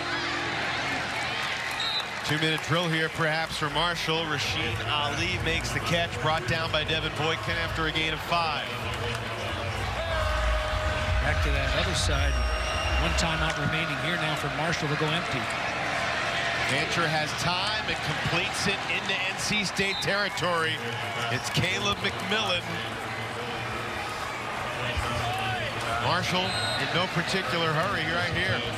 Clock stopped on the first down, final 2 minutes. Officials slowing him down here. They're trying to allow NC State to make a substitution. There's confusion right now for the Wolfpack, and well, NC State's allowing, or they're taking some time away. Well, when Marshall substitutes, they have to allow NC State to substitute as well. They get it off, and here we go. To the outside for Chuck Montgomery. Pretty good quick zip balls from Cam Fancher to begin this drive. 3 straight completions. Under a minute now, and 2nd and 5 from the NC State 41. New defensive line coming into the game for Tony Gibson.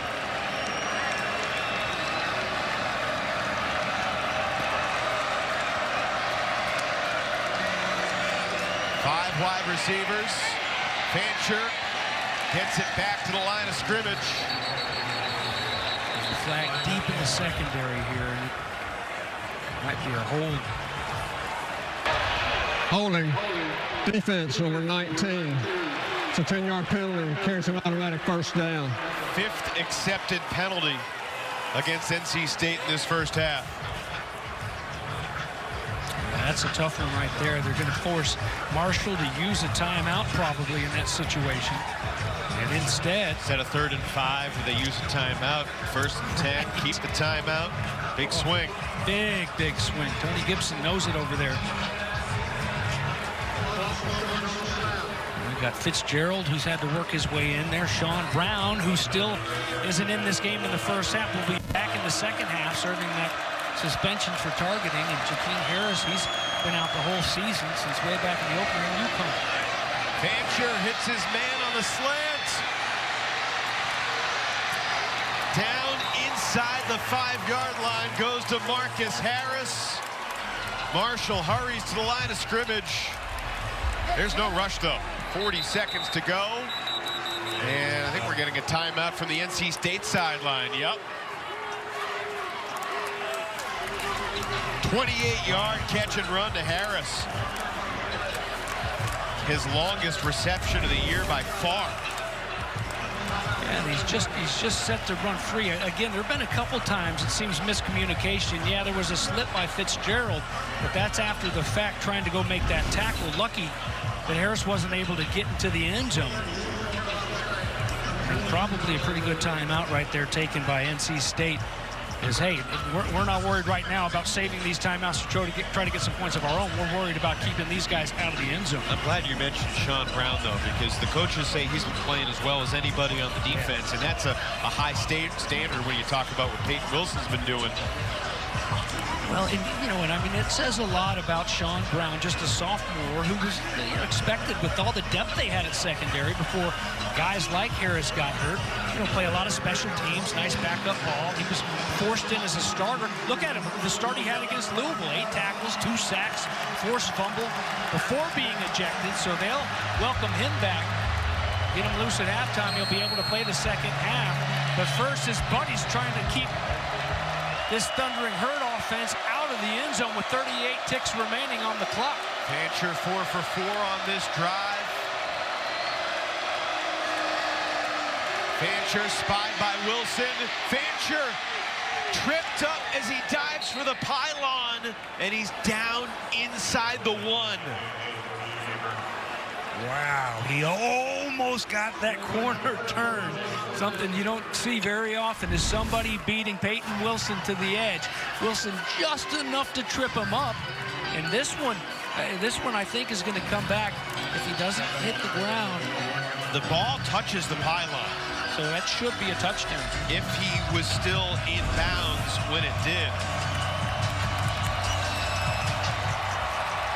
They're going to take a look at it. The runner was out of bounds and short of the goal line. That play is under further review. Did his entire body stay above the ground? Did his hand not touch?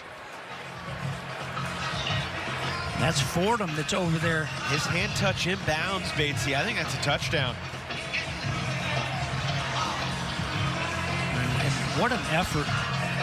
By both guys. Yeah, that's an epic touchdown for the Thundering Herd.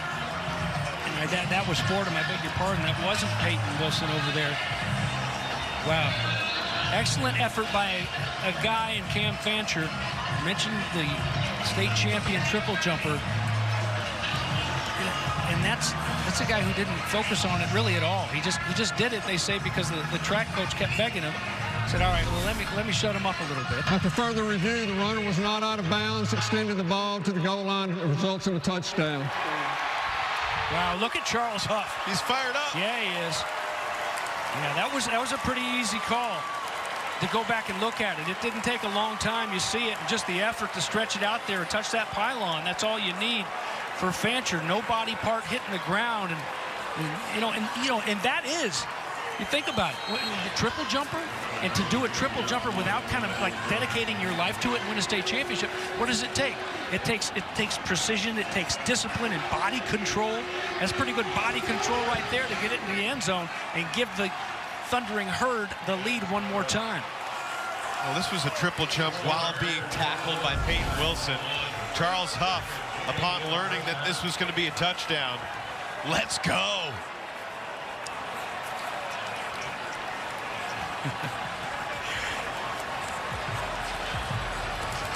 There's Fancher. A little bit. They say he's pretty quiet. There were a lot of stories out there that didn't come out until the last couple of weeks. People starting to ask him and having to like pulling teeth to get him to talk. It's a little bit different than Coach Huff's reaction. The other thing about that play, it worked out for Fancher, but he's reaching the ball with one hand. If he loses it at the half-yard line and it hits the pylon, it's a touchback. Touchback. Here's Gray now.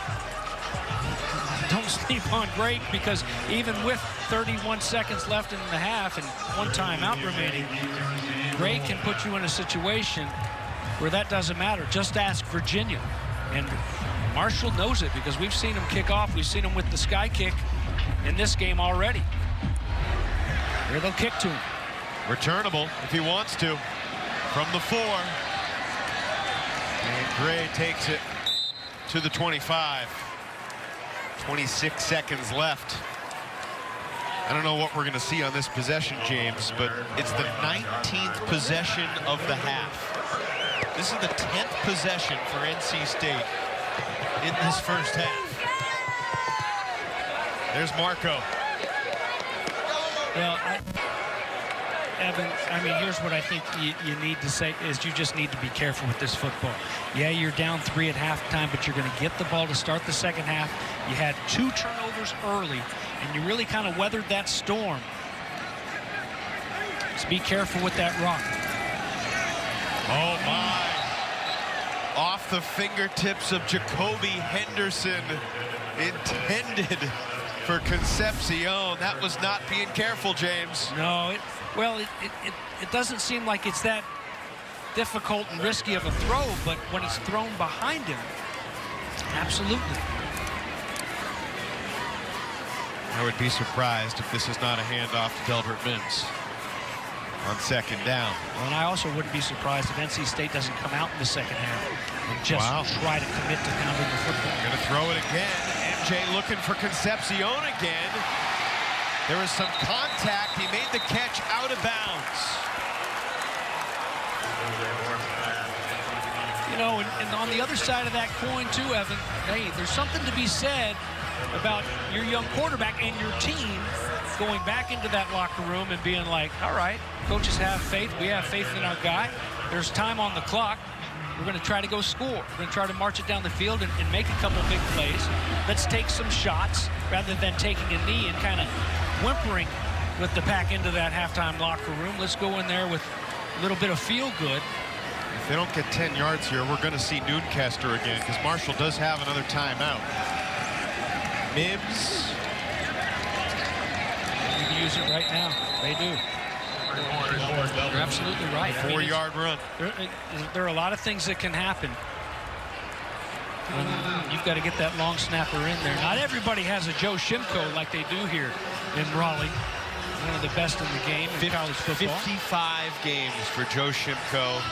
About 530 snaps. He's never had a bad one. And I'm worried about saying that and then jinxing it. Like, you worry about that as a play-by-play announcer because you don't want to be the guy that's blamed for the error.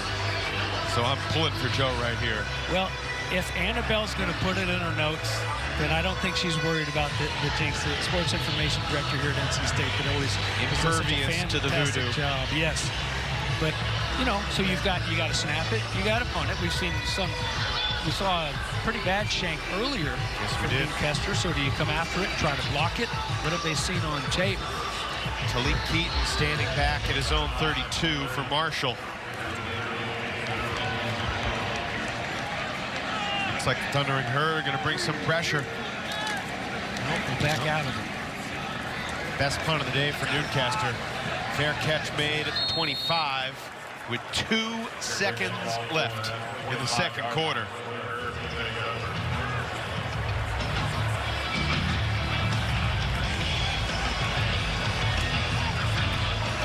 Just halfway home, too. Huh? Nice day, beautiful day. Wow, we got a good second half coming up here in Raleigh after these 2 ticks go off the clock. Picture perfect day for fall football. Charles Huff brings his undefeated Marshall Thundering Herd into the triangle to face this Wolfpack team that has high expectations, as always, coming off a frustrating loss last Friday against Louisville. Dave Doran makes a change at the quarterback position, weathers the early turnover storm, as you mentioned, but it's Marshall on top. Let's go down to the field with Tabitha. Coach, wild first half, back and forth. What was the strategy to allow you guys to score at the end of the first half? Yeah, we just got to have intentional focus on doing our jobs. Right now, the ball's all over the place. We're not communicating some calls. We're a little late on some things. Just intentional focus about doing your job. One play at a time, 60 minutes. We expected a fight. We're in the fight. We can't turn the ball over. We got to play with a little more discipline so that way we can come out and execute in the second half. Your quarterback, Cam Fancher, playing really well, finding a way against this dynamic defense. What's he doing well? Yeah, he's a good player. Same thing with him. He's got to take care of the ball. He's got to drive the ball a little bit, but he's doing some really good things, getting us in the right play. It's who he is. We expect him to play well, and we got to get him to continue to play well, and the guys around him got to keep playing well. Thanks, Coach. Thanks. Guys. Thanks, Tabitha. This Marshall team entered today with the 7th longest winning streak in the nation. And they got a halftime lead on the road here at NC State.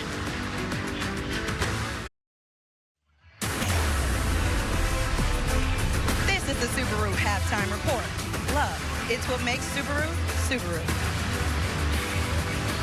And welcome into Carter-Finley Stadium, where Marshall has a 24-21 lead over the Wolfpack. Marshall comes in here undefeated in the Sun Belt Conference. NC State and that defense going to try and make some things happen and stifle the quarterback. They've got to stop the run game for Marshall. Marshall with a wild play, scoring a touchdown there at the end of the first half. It's been back and forth. So we'll see what the NC State defense does. Their defense, led by linebacker Peyton Wilson, who leads the ACC in tackles and has won Linebacker of the Week twice so far this season, after making highlight plays out here like chasing down balls at almost 24 miles an hour. He told me that his parents raised him strict and with structure, and that you go until you drop. And after overcoming several injuries to come back and play, Peyton Wilson has come back bigger, faster, and stronger, and has learned to treat every game like it's his last. Tom Wormy sat down with him and Coach Dave Doeren prior to the season. One of those things that you hear from Coach Doeren where maybe you roll your eyes, but those are the things that you need to hear to stay on point as far as the task at hand. One thing that's kind of like cliche that he says that like everybody's kind of heard it, but it really means something. It's control the controllables. I call it make your layups, like the simple plays that you should make. You gotta make those. Control what you can and do it well. And some of the things are going to happen out of our control. Some of the injuries that happen in football, that's the game. Minimize turnovers, minimize penalties. In a game, there's certain times where you say something, get a 15-yard penalty when you shouldn't have. If you're going to make it to the end and be where you want to be, guys can't beat themselves. The Wolfpack win it at the Horn. Come on. We forgot something in here, didn't we?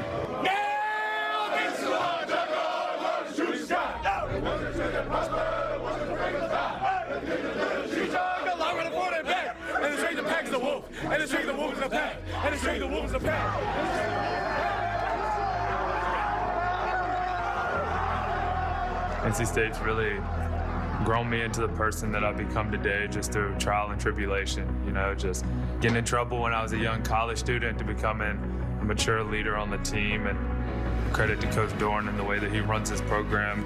Football is our main priority, but at the end of the day, there's a lot more than football, and he just makes sure that we understand how to be a good person, be a good stand-up man. Treat people with the golden rule. And after last week's loss, Peyton Wilson, I was told, got up in the middle of the locker room and not only coached the defense, but also coached the offense. He got in their butts and said, we need more. We'll see if they can get more done in the second half and see if they can come back against Marshall, who currently has the lead. But making plays like this is Peyton Wilson. He got the interception. It led to a touchdown for the Wolfpack. Stay tuned. We've got more halftime after this. Welcome back to the Subaru Halftime Report. We're here in Raleigh, where Marshall has a 24-21 lead over the NC State Wolfpack. And we'll see if NC State can get back into this one. I know they're saying some stuff in the locker room right now. We've got Virginia Tech at Florida State. That one's in the first quarter. Florida State, one of 4 unbeaten teams in the ACC. They're up 8-0. Then on to Syracuse and North Carolina. Number 14, North Carolina, also one of the 4 teams unbeaten in the ACC. They're in the first quarter. They're up 3-0 over Syracuse. It's the 7th meeting all time between the 2 teams. Then on to Wake Forest and Clemson. That one also in the first quarter. Wake Forest coming off a bye week. They'll have to get off to a quick start.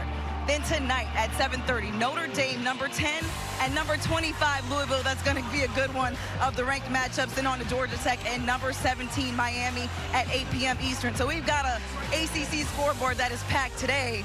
And stay right there with us. We've got more of this matchup right here. Undefeated Marshall leading NC State Wolfpack. More of the Subaru Halftime Report after this.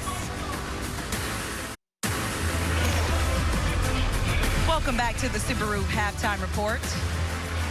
We've got Marshall with a 24-21 lead over NC State. NC State knew this was not going to be easy. They knew they had to stop the run game from Marshall. Charles Huff talking to us earlier about what his team is doing, sticking to the fundamentals. We'll see what they do in the second half. And on to NC State. When it comes down to the chemistry, it's looking a little bit like MJ Morris, who we've seen for the first time this season, starting at quarterback, is still looking for that chemistry with his offense. So I don't know, James and Evan, what do you guys think? I think the chemistry out there is still being worked on from NC State, but I'll give it to you guys to take it off in the booth. Thanks so much, Tabitha. I mean, I don't think MJ Morris, aside from 1 or 2 plays, really hurt NC State that much. He had a couple mistakes, but you expect that with a guy making his first start of the year. And the Wolfpack coaches just talk about everybody playing together. They need to do a better job playing together. Yeah, and I think I look for them to come out in this second half, because where they really start to get into a rhythm and into a groove was just pounding that football, something that they haven't had a lot of this year. You know, a couple fluky type plays for those 2 interceptions. So I kind of brush those off, and it's going to be, I think it's anybody's game in the second. Certainly NC State will start with the football in the second half. They fell behind early. Cam Fancher doing it with his arm and his legs. Yeah, this is a touchdown run after the J.J. Roberts interception. On just the second play, the Wolfpack on offense went off the hands of a receiver. Wolfpack getting involved as well, and guess who? Concepcion. KC Concepcion touchdown reception on 3rd down and 12. Going up high, catching that one. That's good. But this isn't. How about the play by Josh Moten? 26 yards later, it's 14-7. Hurd. I don't know what that dance is, but I'm not doing it. He was playing the piano, like you're getting ready to sing a little falsetto for us. Well, singing right here, Mims. This is why I'm hot. That's why I'm telling you. The artist Mims, I'm hot because I'm fly, you ain't because you not. And here you go. A nice little move after the fumble recovery by Peyton Wilson. The forced fumble by Van Penix, his first touchdown of the season. Nice long field goal right down the middle by Veerhoff. And at that point, it was 21-17.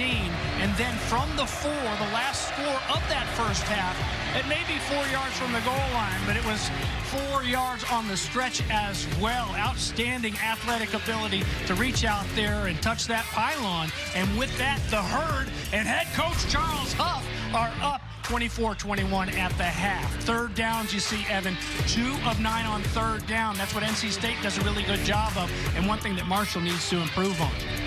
Penalties and turnovers have stung for NC State, and they'll have to do a better job in the second half. 3rd quarter action coming up. This has been the Subaru Halftime Report.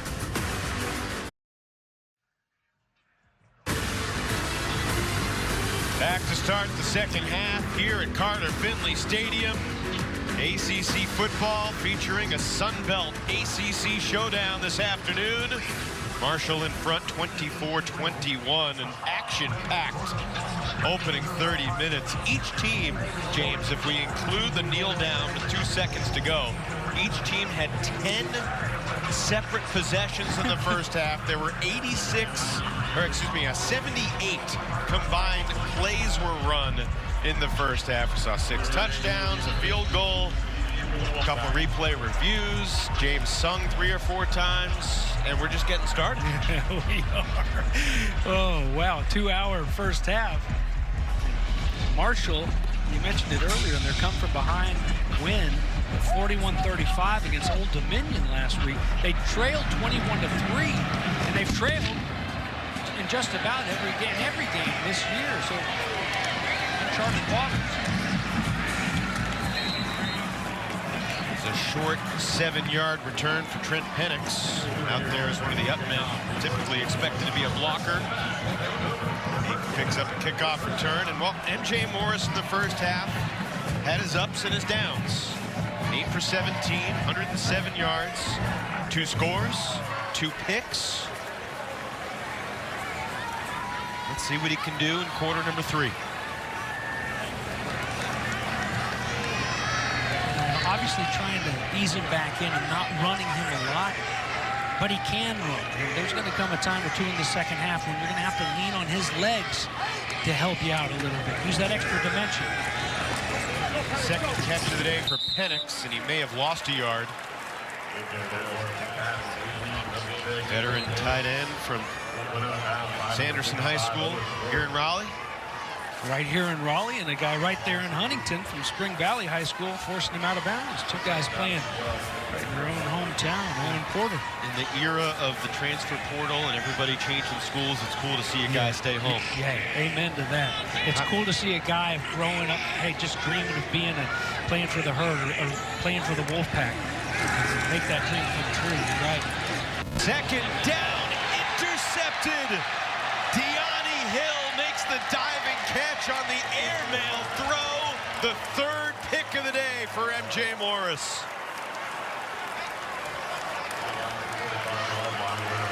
Did somebody get a hand on it, or did it slip? Let's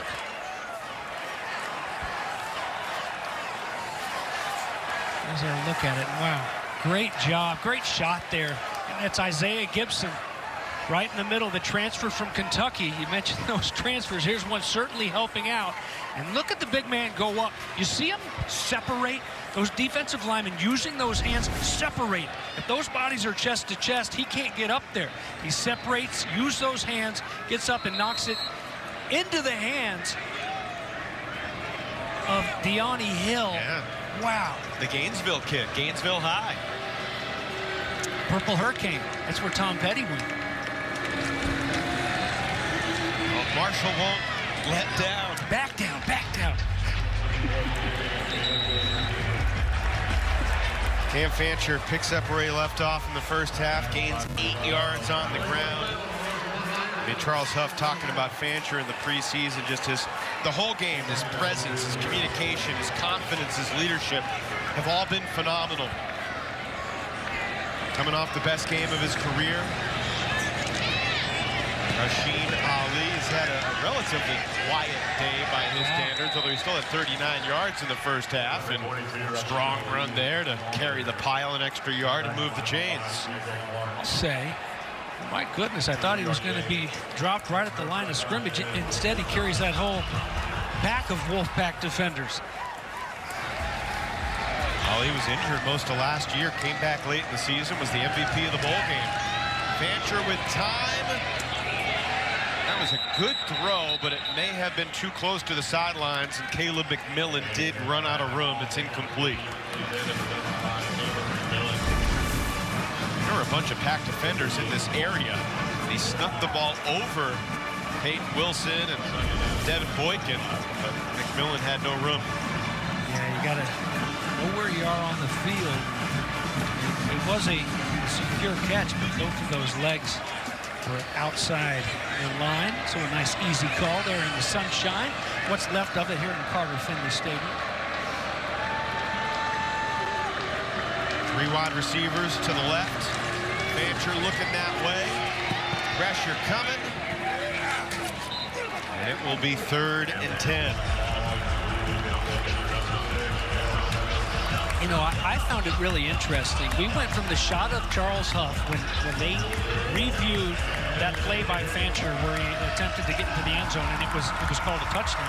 He was so excited, but then when he went and talked to Tabitha before going in to meet with his team at halftime, he wasn't happy. They had the lead on the road, but he was not happy. He's got them playing hungry as they come out of his halftime locker room, but now they're facing a 3rd down and 10 against one of the best 3rd down defenses in the nation. Could be 4 down territory here. They avoid a negative play, which they will.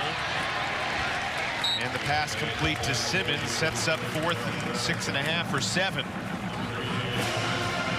Aiden White's banged up a little bit there. It was a nice play. Just break up on that football. Keep them in front of you. Catch them all day underneath us. They got 10 yards to go. This does put him in a manageable down and distance on 4th down instead of a 49 or 50-yard field goal attempt. And a whistle blares.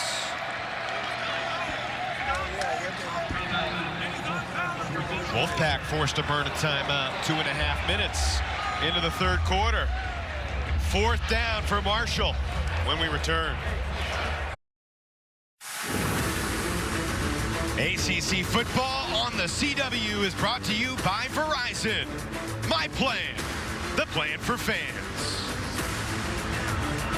It's a great tailgate season. Perfect weather, perfect conditions, perfect grills. Those flames were nice. And now we got a 4th down. Yeah. Fire out in the parking lot and fire down here in Carter-Finley. They've already stopped him once right in this same situation on 4th down. 5-man rush, looking to set up the screen, and Fancher goes down. Davin Vann and Savion Jackson collaborating on the magnificent 4th down sack. 2 sacks given up by this offense coming into this one. This, I believe, is sack number 5. And Fancher will feel that one tomorrow. Devin Vann has been fantastic here throughout this game. Had 2 big sacks in that Notre Dame game a few weeks ago right here in Raleigh. Man, the junior from Cary, not too far down the road. 11-yard loss on the 4th down play. Sets up MJ Morris and the NC State offense at the 42. The give to Mims. He's got a hole. He picks up 5.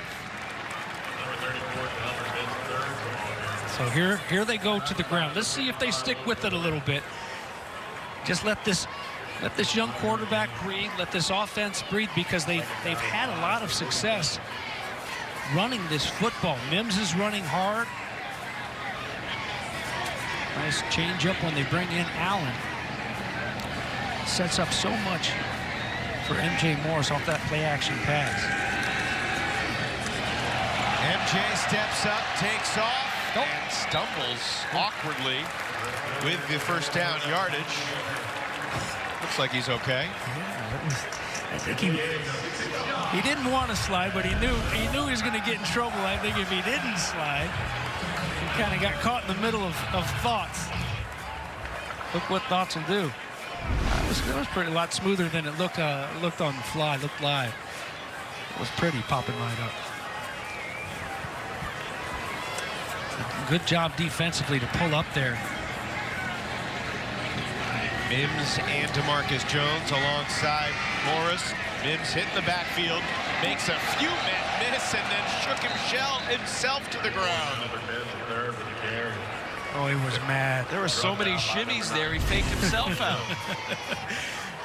Gave them all out. One for you. There's one. One for you. There's 2. One for you. Oh, none left for me. Dang, he's mad too. Because he knew if he was gonna get to the edge right there. Think of him as more of a power guy than elusiveness. Right. You hear about guys in the phone booth. You don't think of Mims, but he certainly looked like it right there. It's Gray. Wow. He's got an opportunity around the edge, taken into the Marshall bench right around the 40 after a gain of 7. Evan, this play had no business gaining any positive yardage. They've got it stretched out. They're going to make the play right there. No, it's Julian Gray with the ball in his hands, a sophomore from Charlotte, making something out of nothing. What looked to be like no gainer, instead sets up a 3rd down and 3 now. Gray gains 6, so it's 3rd and 3. They need the 37. Morris looking to keep it himself. He is right at the marker when he's pushed backwards. With the spot, he will have the 1st down. Down by number 11, J.J. Roberts. Was that a design run, or did he just see something? Well, I think they do a really good job of picking up the blitz. And I'm not so sure. I don't think it was a design run. I think he just tucked it with the open space. You had guys blitzing and guys with their back turning man coverage. A little bit slow on blowing that whistle.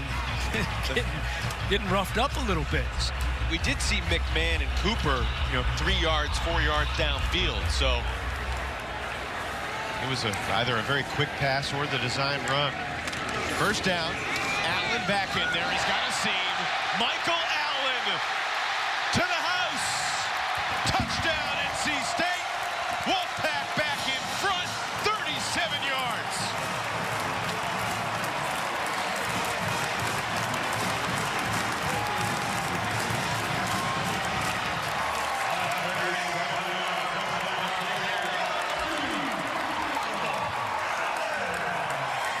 That basically doubles Michael Allen's largest run of the year previously.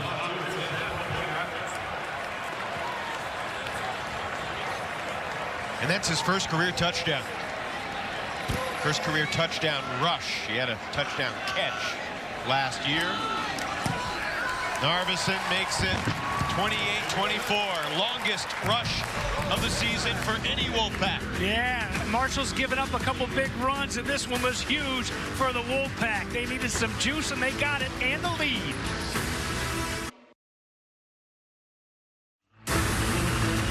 Six minutes into the second half, NC State back in front, 28-24, courtesy of a 37-yard touchdown from Michael Allen. And the sideline energy as boosted up a couple notches here at Carter-Finley Stadium. Juice Crew.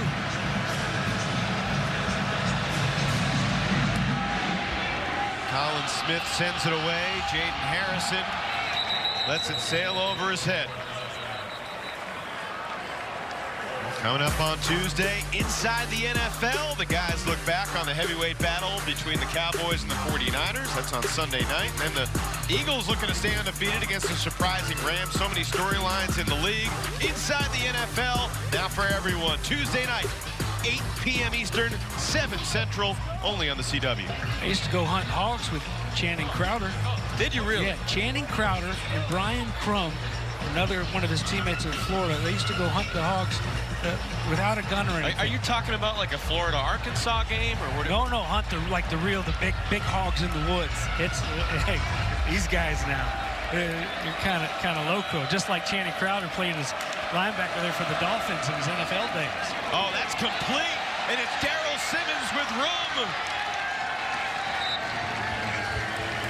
Fancher hit him in stride, and Hinton stopped him after 31 yards. Here he is, just a nice, easy slant over the middle and catching it on the fly, and doing some serious damage after he catches that one. And Marshall, you know, just when you think NC State has grabbed a hold of that momentum, here they come right back at it. Ali tripped up by Robert Kennedy, picked up 5 more. Wait, so you go into the woods, and do you hunt it with your bare hands? With what the are we dogs, talking about? they have the dogs, but no guns, just the dogs and knives. It's Woodbine, Georgia, down near the Florida-Georgia line. Chuck Montgomery has the first down inside the 30. What a response on this drive for Charles Huff's herd. You know, you're absolutely right, and I think it reflects this coaching staff and Charles Huff. It's, hey, we're down. We've been down all year. We fight back. We find a way. And for those that didn't hear it earlier, I mean, they've won 9 straight games, and that includes, of course, the last 5 from last season. So it's a team that expects to win every football game they play in. Fancher flips it away. I mean, this is a program that historically, you know, building their way back from the tragedy in the early 70s. The passer's outside the tackle box. Pass across the line of scrimmage. It's an incomplete pass. 2 championships in the FCS level. Obviously, big-name quarterbacks, Pennington and Leftwich. Kresser. Fancher. Eric Kresser won a national championship with Coach Bob Pruitt and Randy Moss. Yeah. Randy Moss was a pretty good college football player in his 2 years. Great basketball player there before college days, too, in high school. Oh, Fancher looked like he was going to run. Instead, he connects with Jaden Harrison, and it's a Marshall touchdown. That's the creativity that can catch you off guard if you're a defender. I mean, these Marshall fans that came down to Raleigh to watch their football team, maybe they're not surprised, but you almost can't help but think, oh my goodness, they're on the road. This NC State's finally starting to feel it. I mean, not only do they answer, but they answer in a hiccup. Just right away, march it right down the field and retake the lead. 28-yard touchdown. Fancher to Harrison.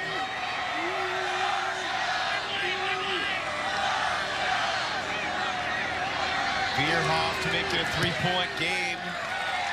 He does. Well, you didn't expect it to cool down from an action standpoint in the 3rd quarter, did you? We're midway through the 3rd. 28-yard touchdown. Back and forth we go here in Raleigh. ACC football on the CW is brought to you by Progressive Insurance. The right call for your home and car. NC State takes a 28-24 lead, and then Marshall goes 75 yards in 5 plays, 92 seconds to retake the lead. And the herd back up 3. midway through this third quarter. It's another short kickoff. Like they're trying to avoid the deep man. Penix has gotten a lot of work on the kickoff return unit today. And NC State send the offense back onto the field. First start of the season for MJ. The plan was to redshirt him behind Brennan Armstrong. But in the words of Dave Dorn, sometimes plans need to change. And this is what was best for the football team to give MJ a shot here. How would you assess the first 2.5 quarters for MJ today? Well, you look at it and you look at the numbers and you see the 3 interceptions and you say, oh, he must have had a bad day. But, you know, we've had a couple tips in there when you look, and also the one that was just a heck of a play. So let's maybe save judgment till the end of the day, but I don't disagree that they needed to just kind of try to create some sort of a spark for this offense. And everybody in this building certainly seemed to feel like that was the right way to go. And I really hate it, to be honest, for Brennan Armstrong, a guy who I've really enjoyed covering him over the last few years back in the days of Virginia. Just as competitive as of a guy as you'll ever meet. Way back to the high school days. Just such a fighter. Good kid. Morris has Penix wide open again. Touchdown. There is a flag in the backfield. Morris was slow to get up. Personal foul, roughing the passer with 44 on the defense. 62-yard touchdown for Trent Penix. A penalty, 15-yard penalty being enforced on the succeeding kickoff.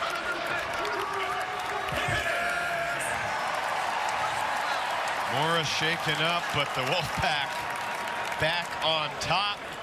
Second touchdown of the day for Penix. Well, hopefully Morris is okay.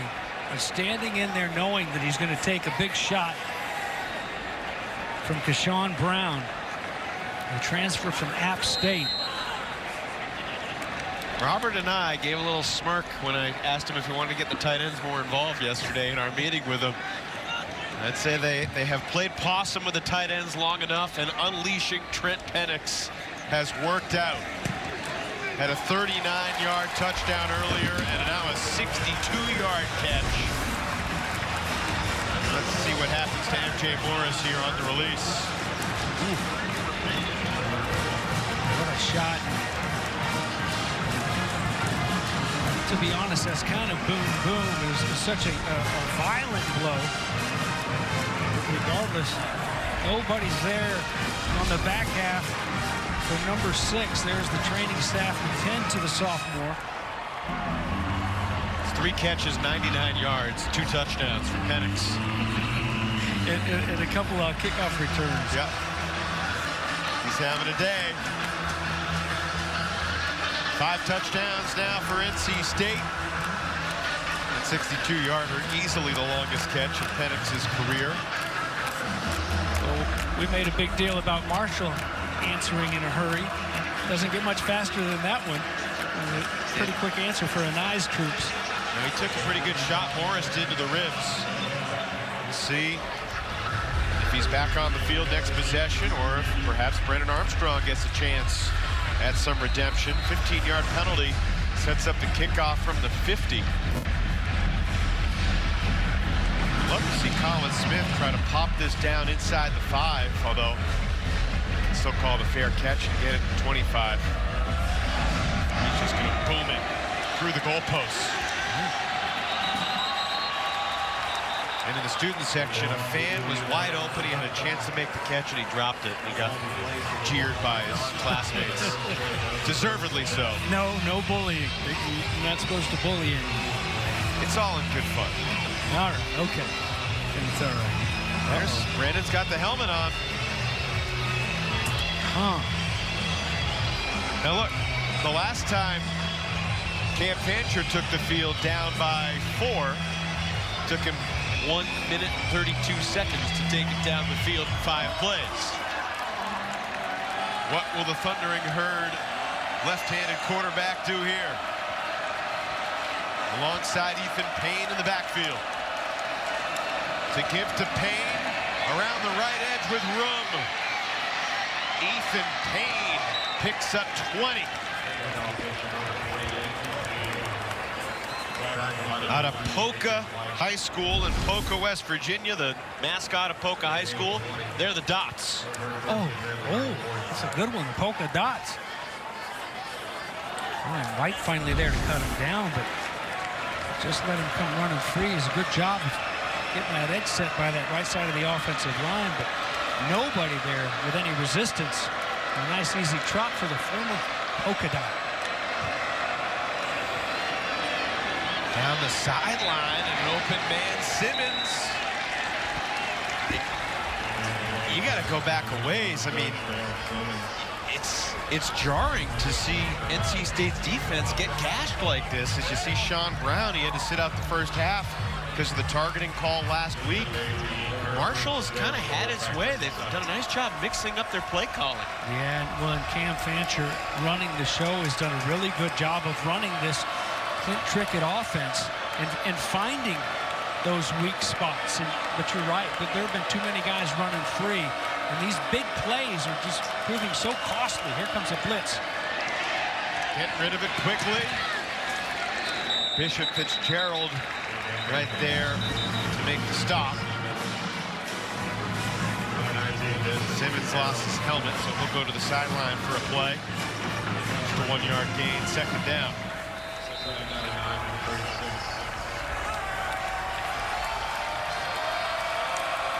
Forty-year-old Charles Huff looking on, and Rashid Ali keeps his feet, churns down to the 26, and another Marshall first down.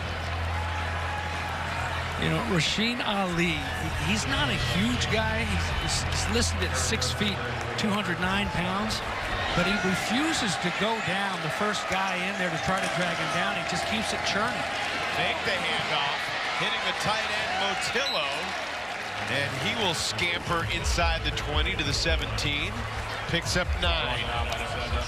You know, and there's something to be said too. You talk about how impressive Tony Gibson's defense usually is, but when you get them on their heels, it's nice to have that option to really go quick, speed it up, go with some tempo, keep those bodies on the field and keep them guessing and keep them gassed a little bit.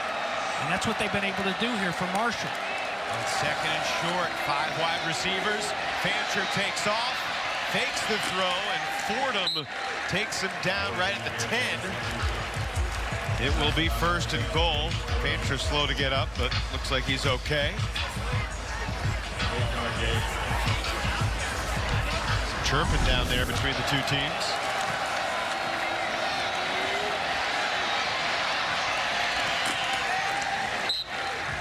And Fordham hanging on, and Wilson coming over to try and clean it up. Popping pads down there. Both teams now over 300 yards for the day. We got over 3 minutes to play in the third quarter.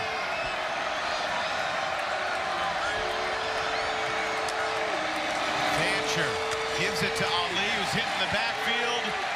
And the second man, Fordham, brings him down after Brandon Cleveland made the first impact initially. Let's watch Cleveland doing a good job of shucking not just one but two would-be blockers and then hanging on to those feet while Fordham cleans them up top. Yeah, Noah Potter deserves the shot out there for getting in the backfield. Penetration. So they lost a yard, second and goal.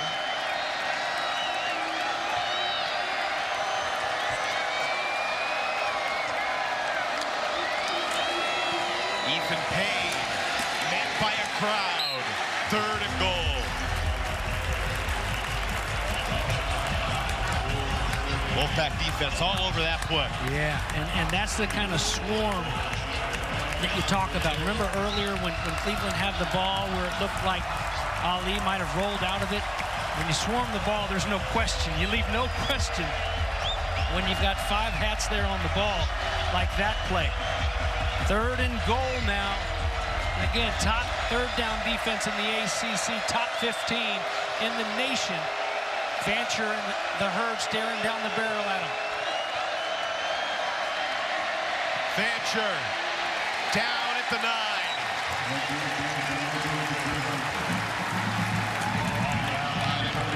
Marshall guard Dalton Tucker was screaming for a flag, but he didn't get one. Excellent job by Tony Gibson's defense here. Take those vice angles, bottle them up. Take those angles. I've got inside shoulder, you've got outside shoulder. Nowhere to run. It's a perfect example of that kid. Looks like a young Kenny Powers right there. Am I really your assistant? 26 yards, just sneaks it in that right upright. And Reese Veerhoff brings the Thundering Herd within 1.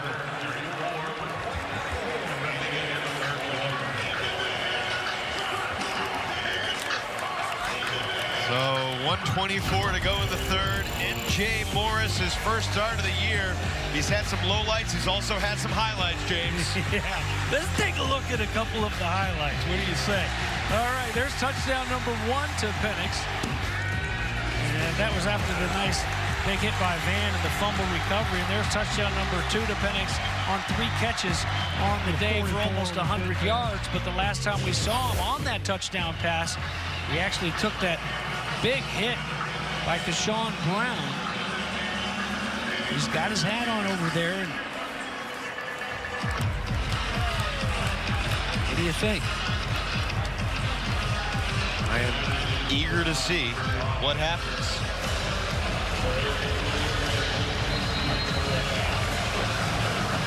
Plays, 66 yards, 519.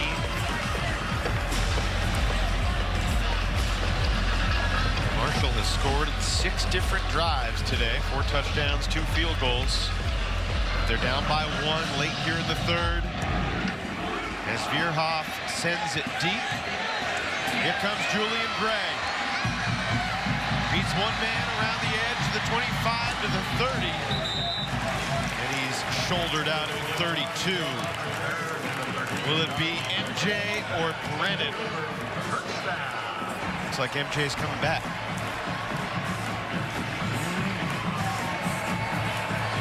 Took the shot in the ribs, but Armstrong started loosening up, got the helmet on. He's going to stay on the sideline for now. All right, way to tough through it. That would have been a shame. All the excitement about MJ Morris coming back out there.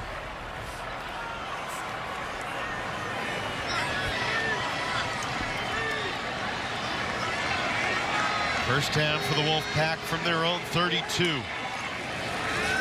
Back to the air. Looking long. Terrell Timmons. What a throw.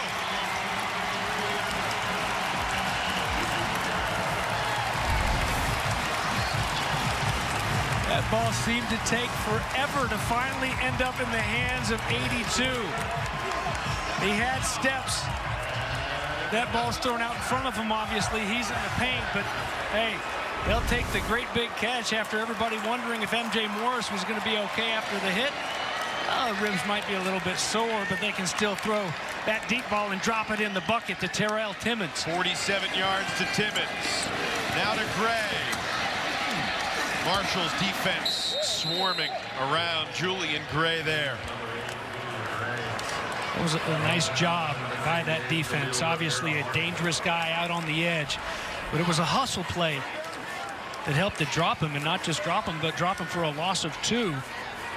Guys just getting out there and just playing good, solid technique defensively in the football for Jason Seymour, the defensive coordinator. And that's going to take us into the 4th quarter. 15 minutes on the clock. We got a 1-point game here at Carter-Finley Stadium.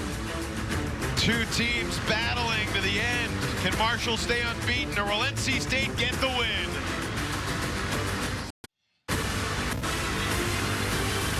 Three down and 1 quarter to play here at Carter-Finley Stadium on this Saturday afternoon. 661 total yards of offense combined between the 2 teams. 69 points on the board. NC State leads by the slimmest of margins. But the Wolfpack are driving here. They got a 2nd and 12 from the 23-yard line. in Marshall territory. Maybe cramp? It's Tyquez's legs. You hardly ever see that, an injury before the play. And now they're going to make him leave the game because they stopped play. Technically. And he's not favoring, you know, like he was cramping or anything. Maybe that was part of the defensive play call. We'll never know. Spent the whole break drawing it up. 2nd and long for M.J. Morris. Looking for Timmons.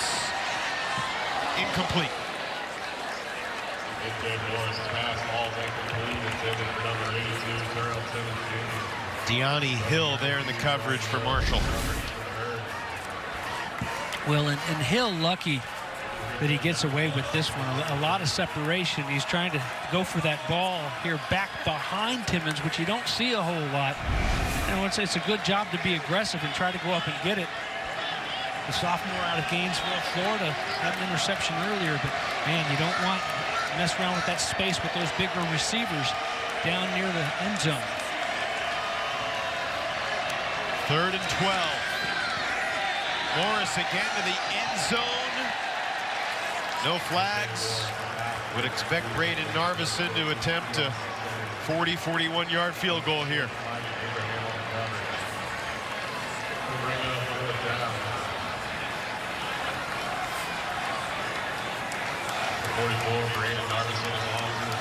And I said, why not on that play call, and had some success here.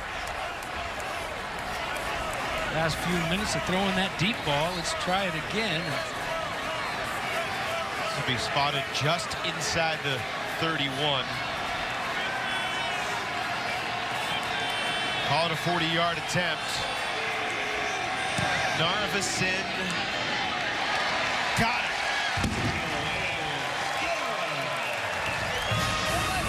So the drive stalls, but 16 seconds into the 4th. Wolfpack with 3 more on the board. ACC football on the CW is brought to you by Verizon. My plan, the plan for fans. Every time NC State has marched out and scored here in the 2nd half, Marshall has had a response.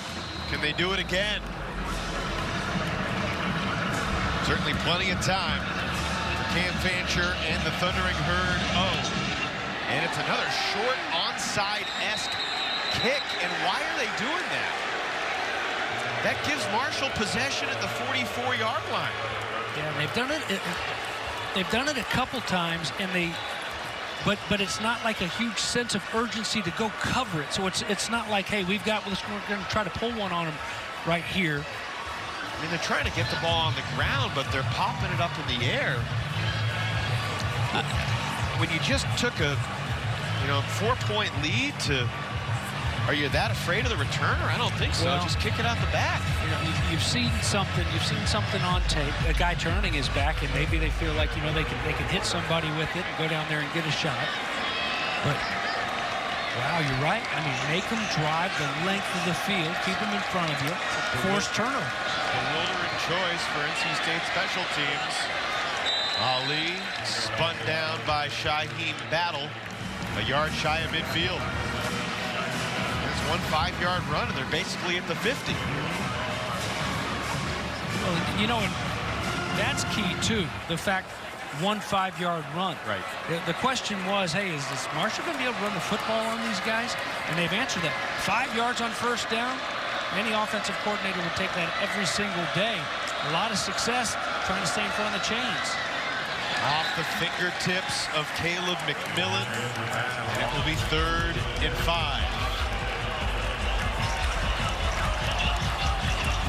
Talked about NC State's success defensively on 3rd downs coming into today. They've held Marshall to just 2 for 11.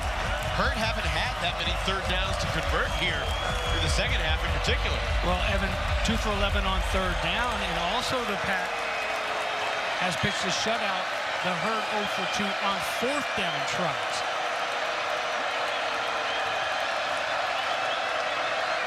Give to Ali. He'll get 3, and it's 4th and 2, and a decision for Charles Huff here. 2 yards into Wolfpack territory. I'd be surprised if the punt team was coming on here. Yeah, I would too. And let's see if we can get a hat trick by this defense. Got the Hurricanes playing right across the parking lot. Let's see if they can get 3 4th down stops. Peyton Wilson trying to adjust Savion Jackson. This crowd has crescendoed for this moment. 4th down. Fancher keeps it, and he didn't get there.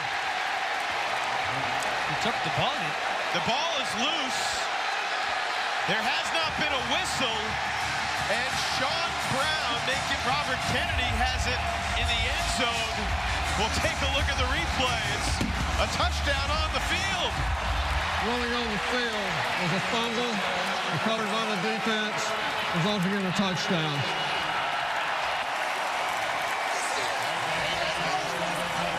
All right, either way, there's either a stop or a touchdown. If he's down, it's still Wolfpack ball. That ball's out. Oh, he's down, though. Ball's out. Wouldn't have mattered. And it's Robert Kennedy who recovers the fumble, but he was down. You think Fancher's down? No. I think Robert Kennedy's down, right? So watch. There he is doing a great job of setting that edge and forcing Fancher back in. Okay, here's your. Yeah, that's definitely a fumble. Yeah, it is. But Robert Kennedy's down, right? On the recovery. On the recovery. They're lining up for the extra point, Batesy. Everyone's still trying to process what happened here, including a member of the PAT unit charging onto the field late. I don't know. Can we see it one more time, maybe? I mean, the way I saw that replay, Robert Kennedy, he takes this ball right out of his hands, which is great, but watch number 8. He's going to take the ball, and he's down. His elbows are down. Or, you know, maybe they're saying he didn't have control of the ball while he was down. Then he stood up and gained control of the ball. But that, I understand what you're saying. I just don't see how. I mean, when does Kennedy possess the ball is really the question. Because he was lying on the ground, but he may have not had the ball at that point. Look, the NC State defense is celebrating the 4th down stop. And Kennedy's like, I'm going all the way.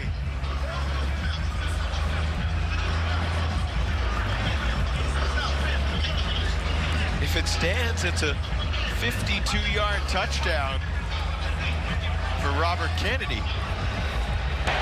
After further review, it was a fumble. However, the defender recovered the ball with a knee on the ground at the North Carolina State 48-yard line. It will be North Carolina State's ball at the 48-yard line. Well, so as much as the crowd could boo a 4th down stop where you force a fumble, you wanted the 7 points on that play. Well, it was so boom boom that I think everybody, when they went and watched that replay, they just wanted to see Fancher. Is Fancher dead? Oh, nope, he's not down. Touchdown. Well, you got to watch the back half of it, because it was 2 elbows and 2 knees that were on the ground for Robert Kennedy. They almost kicked the extra point. But, you know, good on Robert to go finish it off, and his teammate Peyton Wilson to sell it hard. All right, still a lot of ball to be played. 13-21, and still a 4-point lead as opposed to 11. It's been a slow-moving clock all game long. Quick little dish to Concepcion, and he picks up 3 into Marshall territory, brought down by Eli Neal. It'll be 2nd and 7. The Wolfpack will take the clock under 13 minutes. Upcoming schedule for the Wolfpack is a gauntlet. Prime time next Saturday in Durham. Don't expect Duke to have Riley Leonard for that game, so it's an opportunity for the Wolfpack there. And 2 weeks later, Clemson, Miami coming here to Carter-Finley. Play action. Morris runs out of time. Keyshawn Brown and Elijah Alston got there simultaneously. Just turned on the Jets, and Morris just, once he realized that he was going to need to get rid of that football, there was nobody open for him. They were on him. Big loss. Got to find a way to get rid of that football or buy yourself a little bit of time. 2nd and 7, it's 3rd and 18.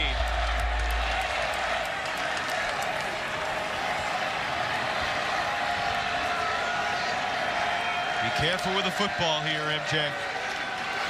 He's looking deep. Concepcion battling for position, but there's no flag. Jacoby Henderson in the coverage. There's a flag in the backfield, though. Could this be another roughing the passer? 2 fouls on the play, both by the offense. Nope. Holding number 52, holding number 53. The entire right side of the line. It's McKay and Eason. But you decline this penalty. Now. And here's the end of the play that the hometown crowd didn't like, but you know what? They've let them play. They've let them play, and I'd like to see that there in the secondary, both sides here today. And a good job there by Henderson to finally get that head around. Had he not turned that head around, I think they throw that flag.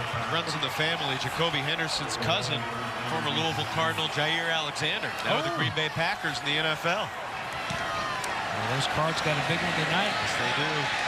Talik Keaton back inside his own 10 near the 5. Makes one man miss. Gets back outside the 10 to about the 11, where Caden Fordham helps to power him out. Fordham has had a really good game for NC State's defense today. He's been flying around. Marshall football, 11:41 to go.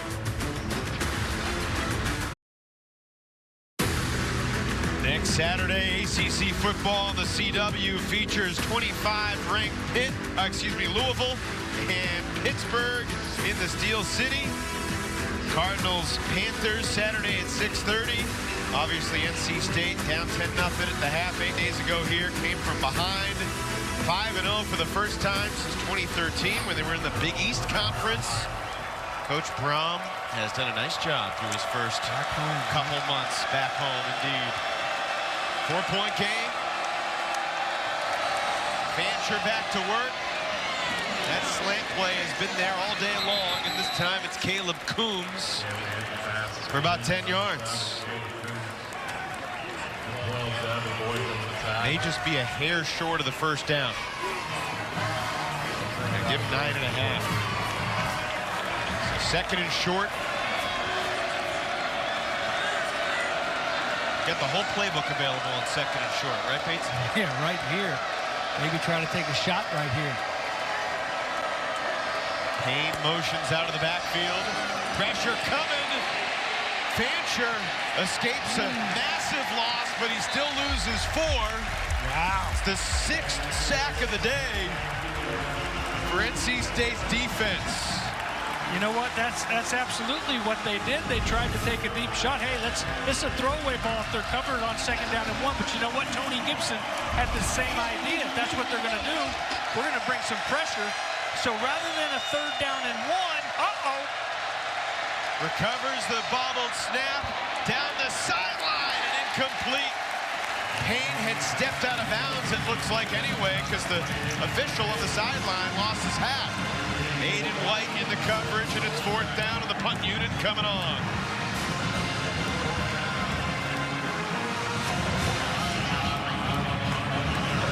That stings for Marshall from 2nd and 1 to punting. 3 and out. Jalen Coit standing at his own 35. It's a shorter kick. Make the catch at the 38, and off he goes across the 45 to the 46-yard line. Spun down at the 47 by the long snapper, Konopka.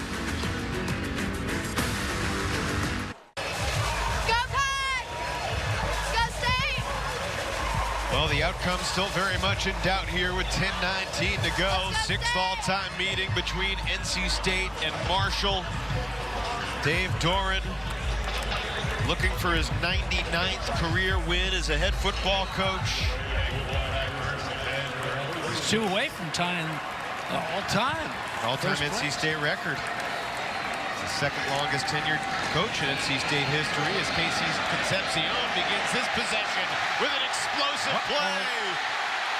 The freshman makes another man struggle to bring him down. It was Deani Hill pulling him down by the ankle after a massive gain of 35 yards. Massive gain to a massive playmaker. Not a huge guy, but just making huge play after huge play. Concepcion through the air, which I guess that is considered through the air, even though it's a little easy pitch. Give MJ all those yards. Yes, he'll take them. Looks pretty good. MJ is now up to 259 on the day. Concepcion 6 catches for 96 and 1 score. And the Wolfpack in the red zone. Morris to the end zone, and it's incomplete, intended for Dakari Collins. They've been attacking Deani Hill. Yeah, they've been going right at him, and again, he plays this a little bit awkwardly. He's floating behind. Earlier, it was Timmons, and he just kind of floats back there. You can't lose the feel of that receiver, any space, and usually they're able to take advantage of it. And Robert Anai knows it. I wouldn't give up on it. I would go back down there and see if you can come down with one of those balls.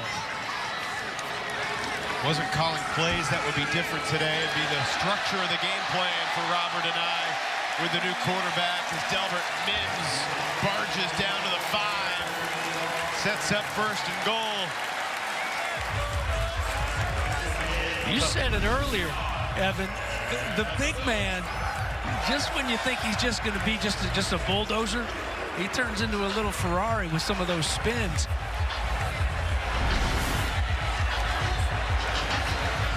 Brennan Armstrong is into the game for the first time today for NC State in this goal line situation. Robert Anai said from 5 yards in, Armstrong has mastered these opportunities. But how about this, bringing in a cold quarterback late in the game? We'll give it to Mims, and Mims will burrow into that pile for 1.5, maybe 2 more. What do you think about going to Armstrong here for the first time today with 8.5 to play? Well, you know, you mentioned Robert Anai as offensive coordinator. Nobody knows him better than Anai and knows what his strengths are. And time after time, you've seen Anai call these 3rd and short, 4th and short plays, goal line type plays. And Brennan Armstrong excels at it. Yeah. And they mentioned too, they don't want to have a big run package for MJ Morris for whatever reason. They don't want a lot of design quarterback runs for him, or they certainly don't mind it for Armstrong. So put it in his hands. He's obviously built like a linebacker, as Dave Doran has said. But you're right though. Coming off the bench cold is a little bit different. Armstrong looking. Armstrong hit and sacked. He lost 5. Keyshawn Brown and Eli Neal both got home.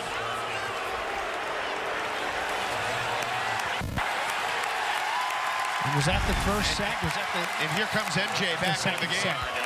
Second sack. And MJ Morris coming back in after Armstrong. You don't want to throw a pick there. You don't want to get the ball knocked loose as you're cocking to throw, but man, taking a sack there stings. Chance to make it a 2-possession game. Field goal doesn't change what Marshall needs. All right. MJ back in there on 3rd down. It's incomplete. There are no flags, and here comes Braden Narveson.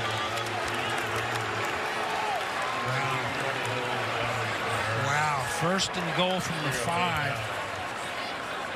And this Herd defense, this football team, they were picked 4th in their division in the Sun Belt at the beginning of the year. Which is especially surprising since they closed last season the way they did with 5 straight wins.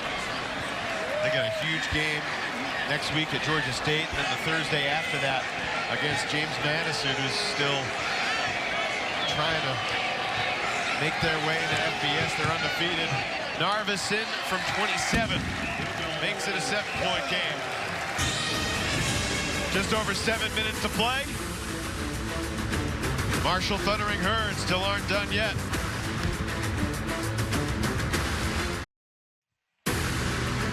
ACC football on the CW is presented by Verizon. NC State 41, Marshall 34, 7:03 to play. Buckle up, folks, because this is not going to be an ordinary 7:03. I can almost guarantee it. Here comes the 16th possession of the game, barring an onside kick try. And, well, NC State has learned, and they have sent the kickoff deep. Marshall's Cam Fancher has faced more pressure today than he has all year long. Well, it's an offense that had only given up 2 sacks all season. And here's just a quick look at 4 of the 6. Been in the face of Cam Fancher. There's a big pop by Devin Van. Been coming from all angles. And the offensive line has had their hands full. They knew it coming in, though, that they were going to see the most aggressive and probably the best defense, perhaps, that they'll see all year, led by Peyton Wilson. 6 sacks today. There you see, doubling up their average, also forcing the turnovers here today. And don't forget the 3rd down stops and the 4th down stops as well. 0 for 3 this offense on 4th down attempts. Fancher to throw, and he overthrows his man. It's intercepted. Robert Kennedy takes it out of bounds near the 20.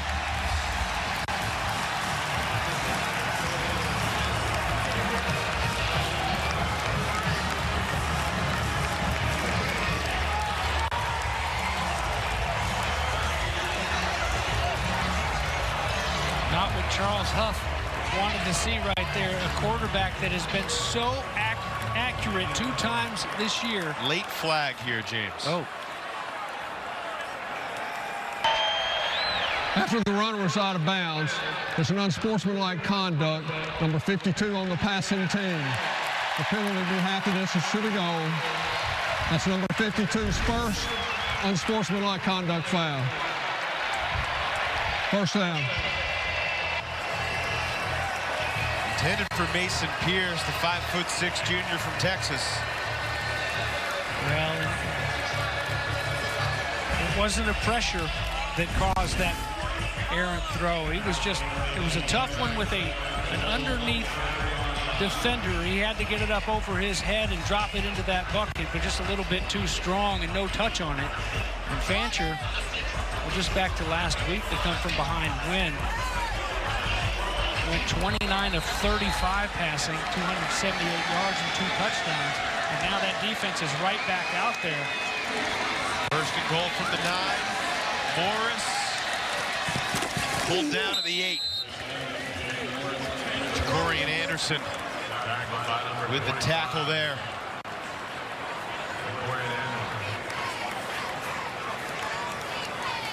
For a second, it looked like Robert Kennedy was going to get the touchdown that took away from him earlier in the half. Yeah, it's, you know, and it's kind of one of those situations in this defense. You see it. They had 3 turnovers against Louisville last week in the loss. It's, your buddies start turning that football over. It's like sharks smelling blood in the water. You want a piece of it, run in on that action, and it becomes contagious. Concepcion shows the speed. Touchdown, NC State. This freshman is electric.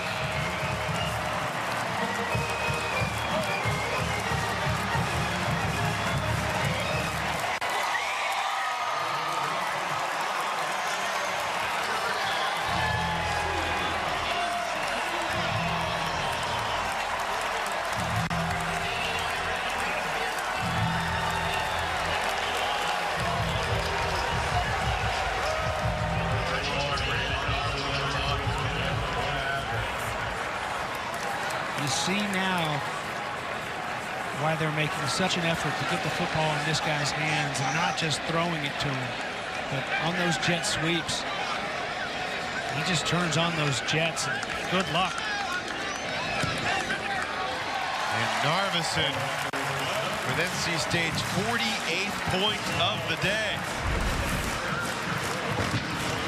Good job by the offensive line. Good job out there on the edge. There you see Trent Penix, who had to have a good block right there to push his guy out of the way. The young pup getting them up on their feet here in Carter-Finley Stadium. You know, it was only about 14 months ago, James, that Casey Concepcion was getting ready to start his senior year of high school.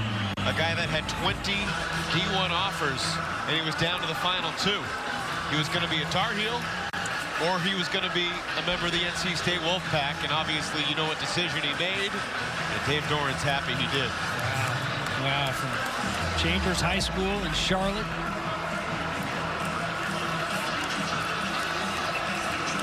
The helmet doesn't let him show off the hair that he's got. Yeah, I know. He's got some good moss up there. He weighs 187. You know, wonder how much of that is the hair. All right, 6 minutes to go. NC State defensively here in the second half has allowed a touchdown and a field goal, but they have stiffened up in the fourth quarter. The other thing NC State's done here in the second half, no penalties since halftime for the Wolfpack. Jaden Harrison from the goal line does not get to the 25. Evan, that's a great point. They had 5 penalties, which seemed like at the time going into the halftime locker room, it certainly felt like maybe 7 or 8, because they were just in such inopportune times, and guys jumping off sides, and just drive killers, momentum killers. And they haven't lost that momentum courtesy of the penalty flag this half anyway. That's a great point. They certainly would like to force another turnover here, try to seal the deal. And on the flip side, we've seen Marshall score quickly. If they can get a touchdown in the next 2-3 minutes, they may not even have to do an onside kick. But getting the touchdown against this NC State defense is the tough part. And they have flustered Cam Fancher. There's no doubt about it. He has not been comfortable here in the second half one bit. Wilson continues to talk. He and Simmons have been jawing back and forth. And I think Fancher is a pretty cool cat, and I think he stayed pretty cool and calm, even I think long after some of the pressure started getting to him. But it's just snowballing a little bit right now, running for his life here as of late. He's got space, but NC State closed that space quickly, and the flag flies. Well, just when we started patting him on the back for not having any penalties, here's one that you just can't do.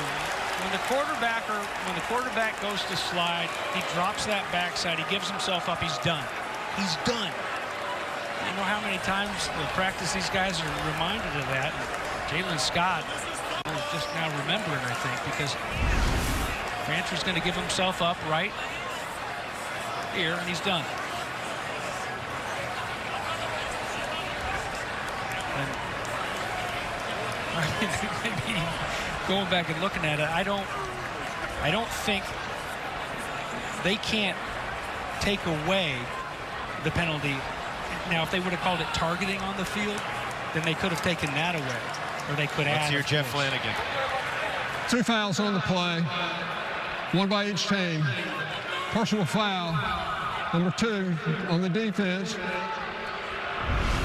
hitting the sliding quarterback. After the play, unsportsmanlike conduct, number 65 of the offense. Both fouls will be forced. It will be 1st and 10 for the offense. Number 65's first unsportsmanlike conduct foul. so they do get the first down. Those don't completely offset, which is interesting because I thought the retaliatory penalty defending the quarterback as the center Logan Osborne kind of went after Jalen Scott might cost him, you know, the 15 yards, which it did, but it didn't lose him the first down. Yeah, but it's after the play. So they'll both cancel. It'll be third down. No, now they're changing it. Well, okay. It was percolating throughout that situation. You know why? Because I guess the ruling is since the quarterback's giving himself up, the play's dead. So that late hit is after the ball is down. So canceling off, and here's your 3rd and 5 now. That's a big shift. 3rd down for Fancher. Got plenty of time. Hits Simmons short. And Simmons will take it to the 37, and that will be enough to move the chains before Raheem Ashford brings him down.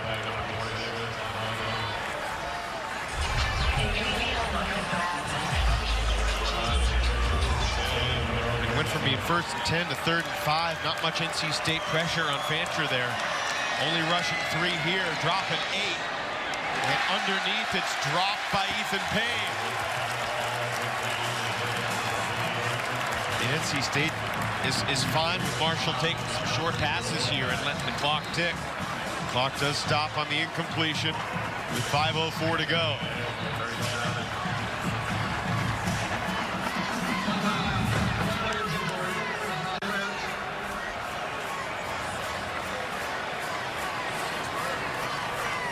They're using a timeout here. A Marshall player was shaken up. I don't believe it was a called timeout from the sidelines.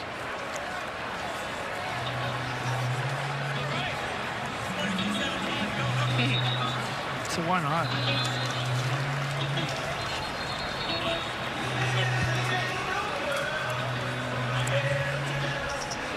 All right, I'm going to put you on the spot here, James. Do the Cardinals do it tonight against the Irish?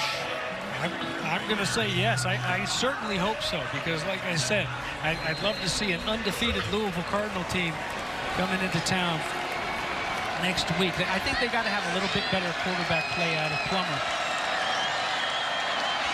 Some explosives from Gerard Jordan, perhaps. Fancher, and a slide out near the 43. Spotted at 42. Clock ticks under 5 minutes here. You know, I think when you compare the two quarterbacks, obviously Sam Hartman, and ACC football fans know an awful lot about Sam Hartman. Heard a lot of his college ball, not too far from here at Wake Forest, but Plummer a bit of a journeyman himself. Right. I don't think that he's the world beater that we need sometimes, but sometimes the rest of the guys like Jordan can get it done. Payne got the first down. Needed the 47, got just across that hash mark. Clock ticking, under 4:20. Charles Huff is a walk-on at Hampton, earned a scholarship, played almost every position on the offense. He was a fullback, a tight end, a guard. And then he said, you put the worst guy on the team at center, so he said, I played center. But he was a football guy through and through. That ball near the sideline. And it was Peyton Wilson over there in coverage on the tight end, Chris Motillo. Showing his free safety skills right there in coverage. Well, and Motillo showing his toughness, focus on that football, secure the catch, get a foot down, even though you know you're going to take a big lick. Moving those chains. Fancher again. Pressured by Red Hibbler, and he just threw it away.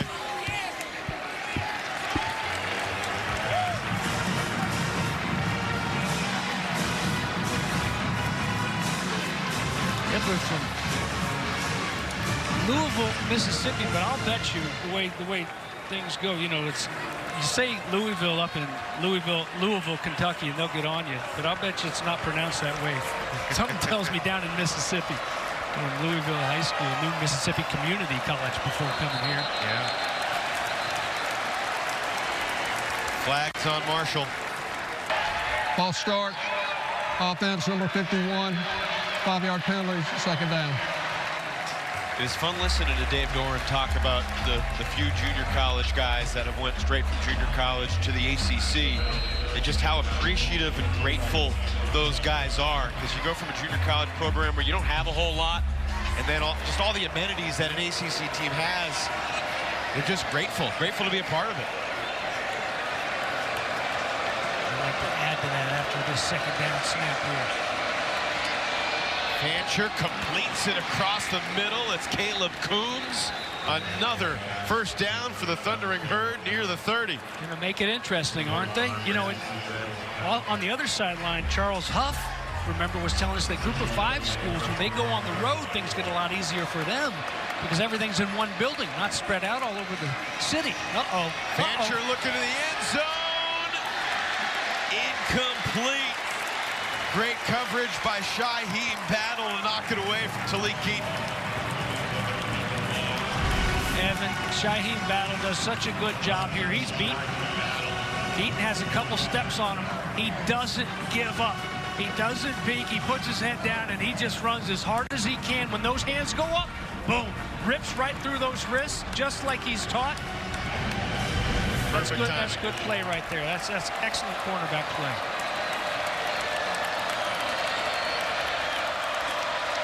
Second down.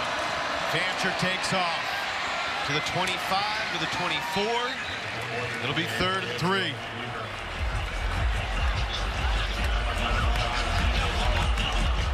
Got to play with a little tempo here if you're Marshall. Need 2 touchdowns to tie. You have all 3 timeouts. Clock ticking under 2:45. And now an NC State timeout before this pivotal 3rd and 3. Timeout. North Carolina State. Second charge timeout. Timeout will be 30 seconds.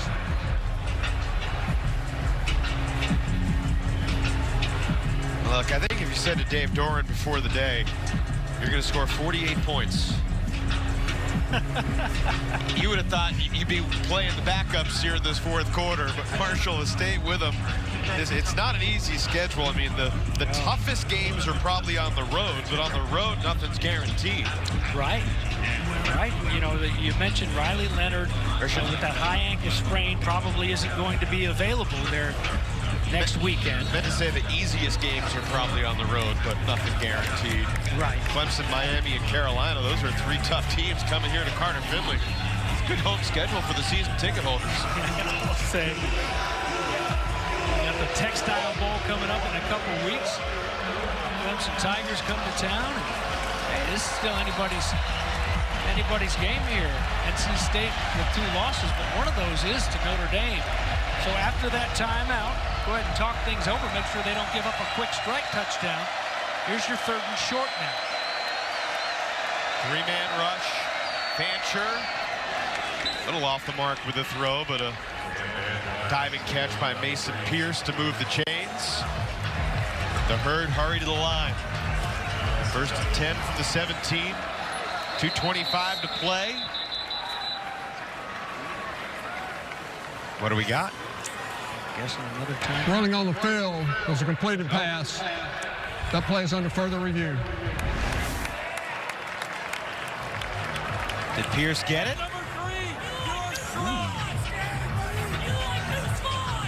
Here we go. This would be our look, maybe. Well, watch the nose of that football. Ruled a catch on the field.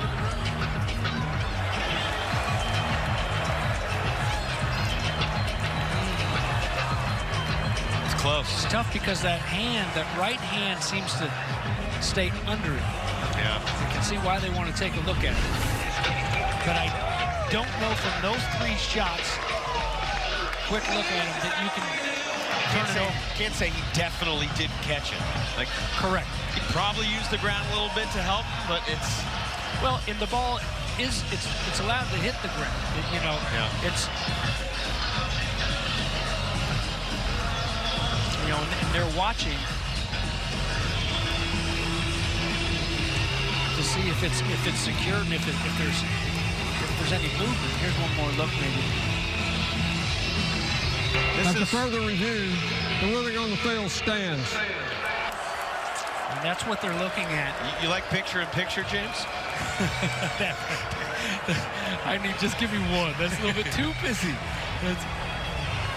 But the one that they needed and one that they saw, they'll leave it there. And, you know, in the terminology, stands, shows that, you know, it's not confirmed, it just stands because they can't overturn it right there. So a good call on the field. Hand off. And here we go now with a fresh set of downs at 2:23. They just started the clock. Clock rolls as the ball's set.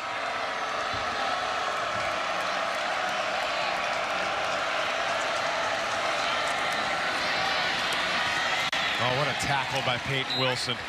He's over double digits from a tackle standpoint for the 5th time this season.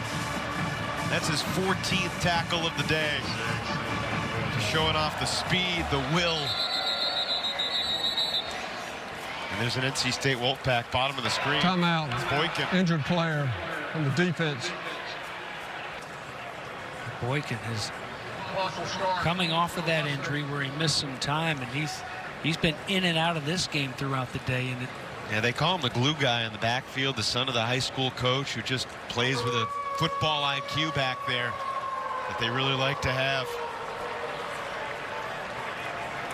Looks to be okay, though. That's a good sign. Has to sit out of play. Be interesting here. If Marshall can score, say, by 1:30, I mean, they probably will try the onside kick. But if they don't get it, game's not over because they still have the 3 timeouts. They're going to have to try that onside kick. First things first, though, they just got to get it in the end zone. And Tony Gibson's bunch has done a good job of just keeping them in front. Hey, we'll let you chip away. We're not going to take any huge chances. Keep you in front, see if you make a mistake and make you earn it, that's for sure. Both of these teams have played some pretty physical football, some determined football here throughout the day. 1:52 now left to go, though.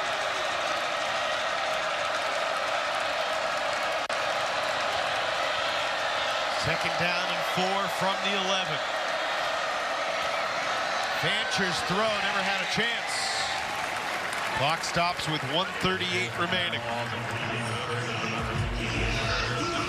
They changed the timing rules before the season to try to prevent games from being beyond 3.5 hours. That did not work today because we close in on 4 hours. I'm not complaining. It has been a riveting 4 hours here at Carter-Finley Stadium. And there's an NC State player down again. It's been a long afternoon. It's time battle. You know, what's interesting when you look at Marshall as they get ready to head back and go into the thick of their Sun Belt schedule, you mentioned the game that they've got on Saturday night against Georgia State. Yep. In Georgia, and then they've got to turn around and go on a short week to play James Madison, 7 o'clock on a Thursday. So yeah, Coach Huff was not thrilled about the 7 p.m. kickoff time in Atlanta next week. He was hoping for a nooner. They're not going to get back till 3-4 a.m. Sunday morning, and then you turn around and play, you know, this James Madison team that's been just phenomenal. And they've already had their bye a couple weeks ago.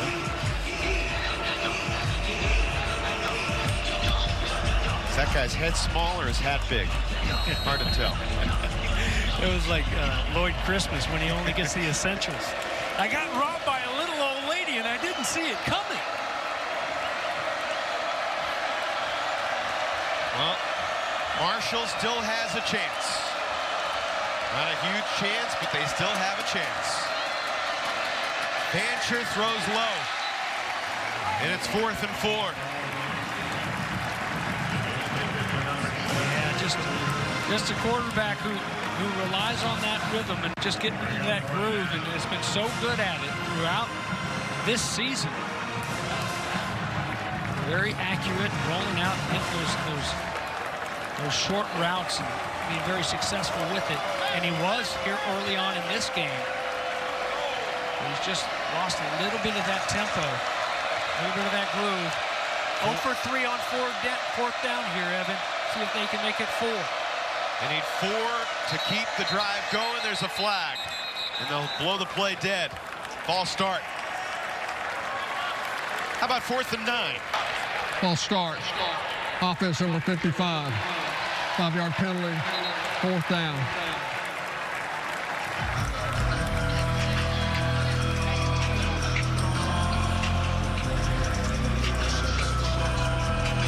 Obviously, you need the first down here, James, but you almost think you need the touchdown more. I mean, please. 1:34 on the clock, please. Running short on time.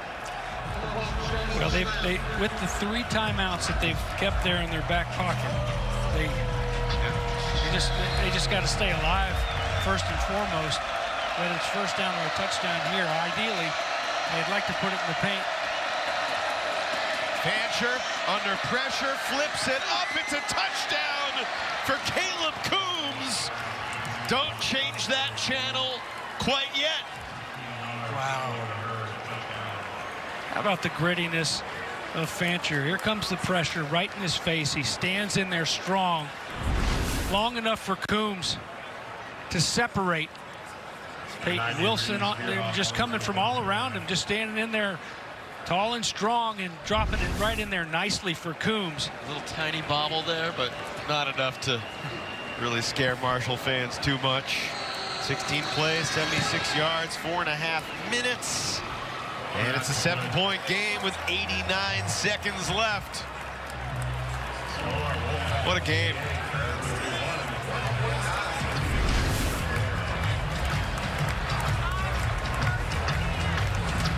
A little bit of time, a little stop and go for Coombs in that route, which shows you how much protection. It kind of threw him open. Yeah. John Brown in the coverage. All righty. Now they do have the 3 timeouts. Theoretically, they could kick it deep. No. I don't think they will. I don't think that they've been good enough on defense. If they were shutting them down. Exactly. Then I'd say, hey. Yeah. Not even in this situation, it's not enough. You're going to kick it here. How good are they at it? I mean, that's what those kickers and punters and long snappers, a lot of times they'll go down on a field of their own and play onside kick games and long snapping games throughout the day. Let's see. Were you ever on the hands team in your career, James? Yeah, I was on the hands team a couple times. In high school and I had decent hands, but I just, you got to put some guys on there, not only they have good hands, but they're tough. It's got to go 10 yards. Onside kick. Recovered by Chris Tootle. An aggressive recovery. He attacked that ball before it got to 10 yards. If you don't field that cleanly, it opens the door. But Tootle makes the play. Gotta have some confidence and toughness in those hands. Step up. Woo. They can't recover it there in that no man's land, but you certainly can. All right. Spotted the 44-yard line in Marshall territory. NC State has 4 plays to get 10 yards and win the game.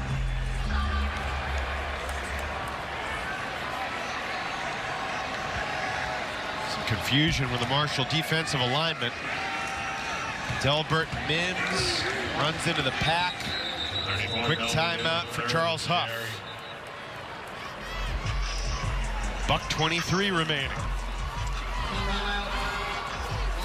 Wolfpack players just need to timeout.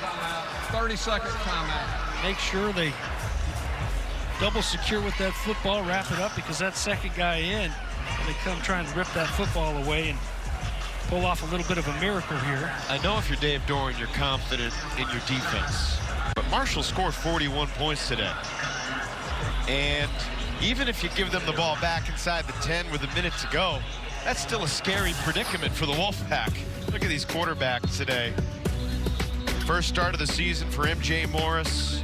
4 touchdowns. He's gotten the credit for a couple touchdowns on those short pitches, but he's been really solid here in the second half. Yeah. Cam Fancher, 28 for 48, over 300. Yeah, a couple guys going at it today. Those 3 interceptions are a little bit misleading.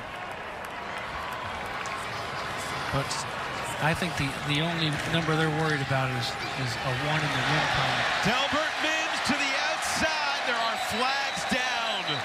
Oh, it felt like the game was about to be over. And then the flags came in late. What's the call, Jeff Flanagan? Offense number 53. It's a 10-yard penalty. Still second down. Dave Doran's like, you've got to be kidding me.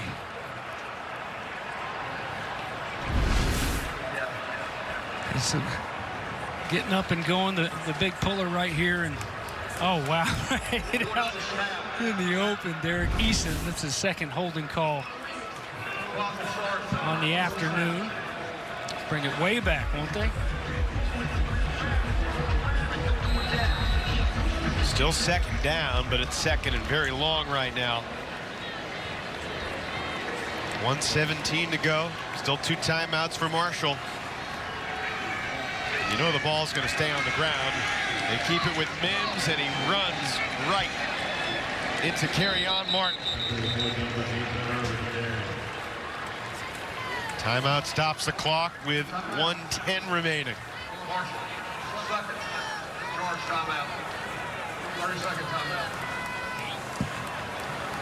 Wow, what a difference that holding call makes. It's either game over, and now, you know, you don't want to throw this football. No. Go incomplete, stop the clock, so you're going to run it again. Marshall knows you're going to run it again. They'll use that timeout. Do you dare flip it to Concepcion and see if he can break something, even though if he theoretically drops the flip, it could stop the clock?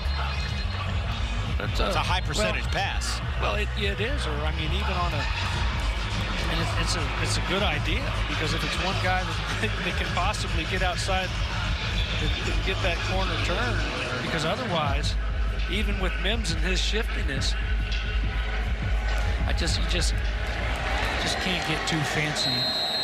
Get out over your skis here. Cross over the 4-hour mark here for ACC football on the CW today. Concepcion makes one man miss, but he's got a long way to go, and down he goes. A good 15 yards shy of the line to gain. Final timeout for Marshall.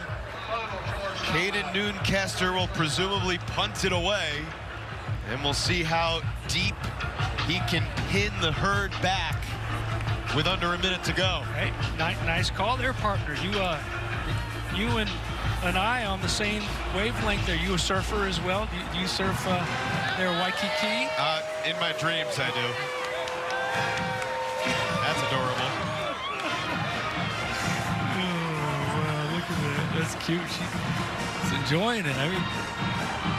I asked Robert and I what he does with all of his Virginia and Syracuse gear. He sends it in a big box to his sister, who's in Hawaii, and she disperses it to all their friends and family on the island. So a lot of Virginia and Syracuse gear that's being represented up in Maui these days. Yeah, those snowsuits that they got from Syracuse, they're really coming into good use there in the islands, aren't they? Oh. Hey, who wants a parka? Talik Keaton standing at his own 10. Noonkester to punt for the Wolfpack. Booms it away. It will bounce at the 9 and trickle inside the 5. And it's down at the 3. I don't know that one was heading that fast into the end zone. You stand over that football and act like you can buy another 5-6 seconds off of that clock. It's good hustle and to make sure it doesn't go in there. Make sure you're giving them the long field. But at the same time, it looked like it was starting to die down, and you could have just hovered over it. But you know what? Gives us a chance to holler at Shimko. If he deflected that off his arm and back into the end zone, that would have been an incredible disaster, a catastrophe. But he keeps it out of the end zone, so it's 97 yards separating the Herd away from the game-tying touchdown. You know, had he held on to it and slid into the end zone, it still would have been out at the 3 because it would have been momentum that carried him. So here we go. Long way to go and a short time to get there, right? Thank you, Mr. Willy Wonka. Oh, come on, man. Oh, bobbled. And then Payne makes the catch, and it's huge that he got out of bounds because an incompletion there is better than a 2-yard gain if you're in bounds. Picks up 4. Stops the clock with 46 seconds to go. Smokey and Bandit. Close. We have so much to do, not enough time to do it. Strike that. Through Coombs' hands. It'll be 3rd and 6.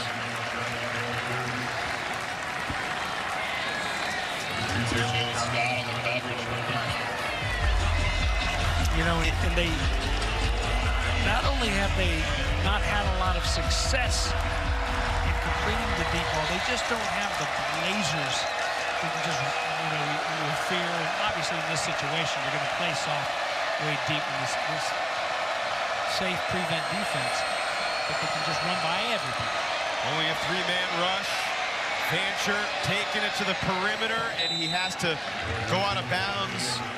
I think he was shy of the marker. Certainly looked like it. So, see, he wanted to get the first down, but he also was thinking about the clock. Yeah, but now you're down to the last down. As far as leading in this ball game. 4th and 2. Thundering Herd need 2 yards to stay alive, and the ball game is over. NC State behind the defense, and a little spark from a guy named MJ going to escape against the unbeaten Thundering Herd. There it is. And Coombs with a chance, but needed. There's still been a whole lot of meat on that bone, but a good job by Dave Doran's defense to really rally in this second half and rally not only on 3rd downs like they have been doing all year long, but on 4th down. What were they, Freddie? 0 for 4? Marshall on 4th down. Pretty impressive. This is a we're still here type of win for NC State. Heading into Duke next week, you know, staring at 3-3 right in the face. They hadn't been 3-3 since Doran's first season. But MJ Morris into the lineup. And 3-3 is not a thought because the Wolfpack are 4-2 as they head to Durham next week. First loss of the season for Charles Huff's Marshall team. What a battle this was. 89 total points, over 800 total yards. But as the clock strikes 0, light the tower red. NC State 48, Marshall 41. We thank you for watching ACC football on the CW. Next Saturday, Louisville and Pittsburgh. Hope to see you then. For James Bates, Tabitha Turner, and our fantastic crew, I'm Evan Leffler. Thanks so much for watching. A privilege and an honor to be here at a sold-out Carter-Finley. Wolfpack win it, 48-41. So long from Raleigh.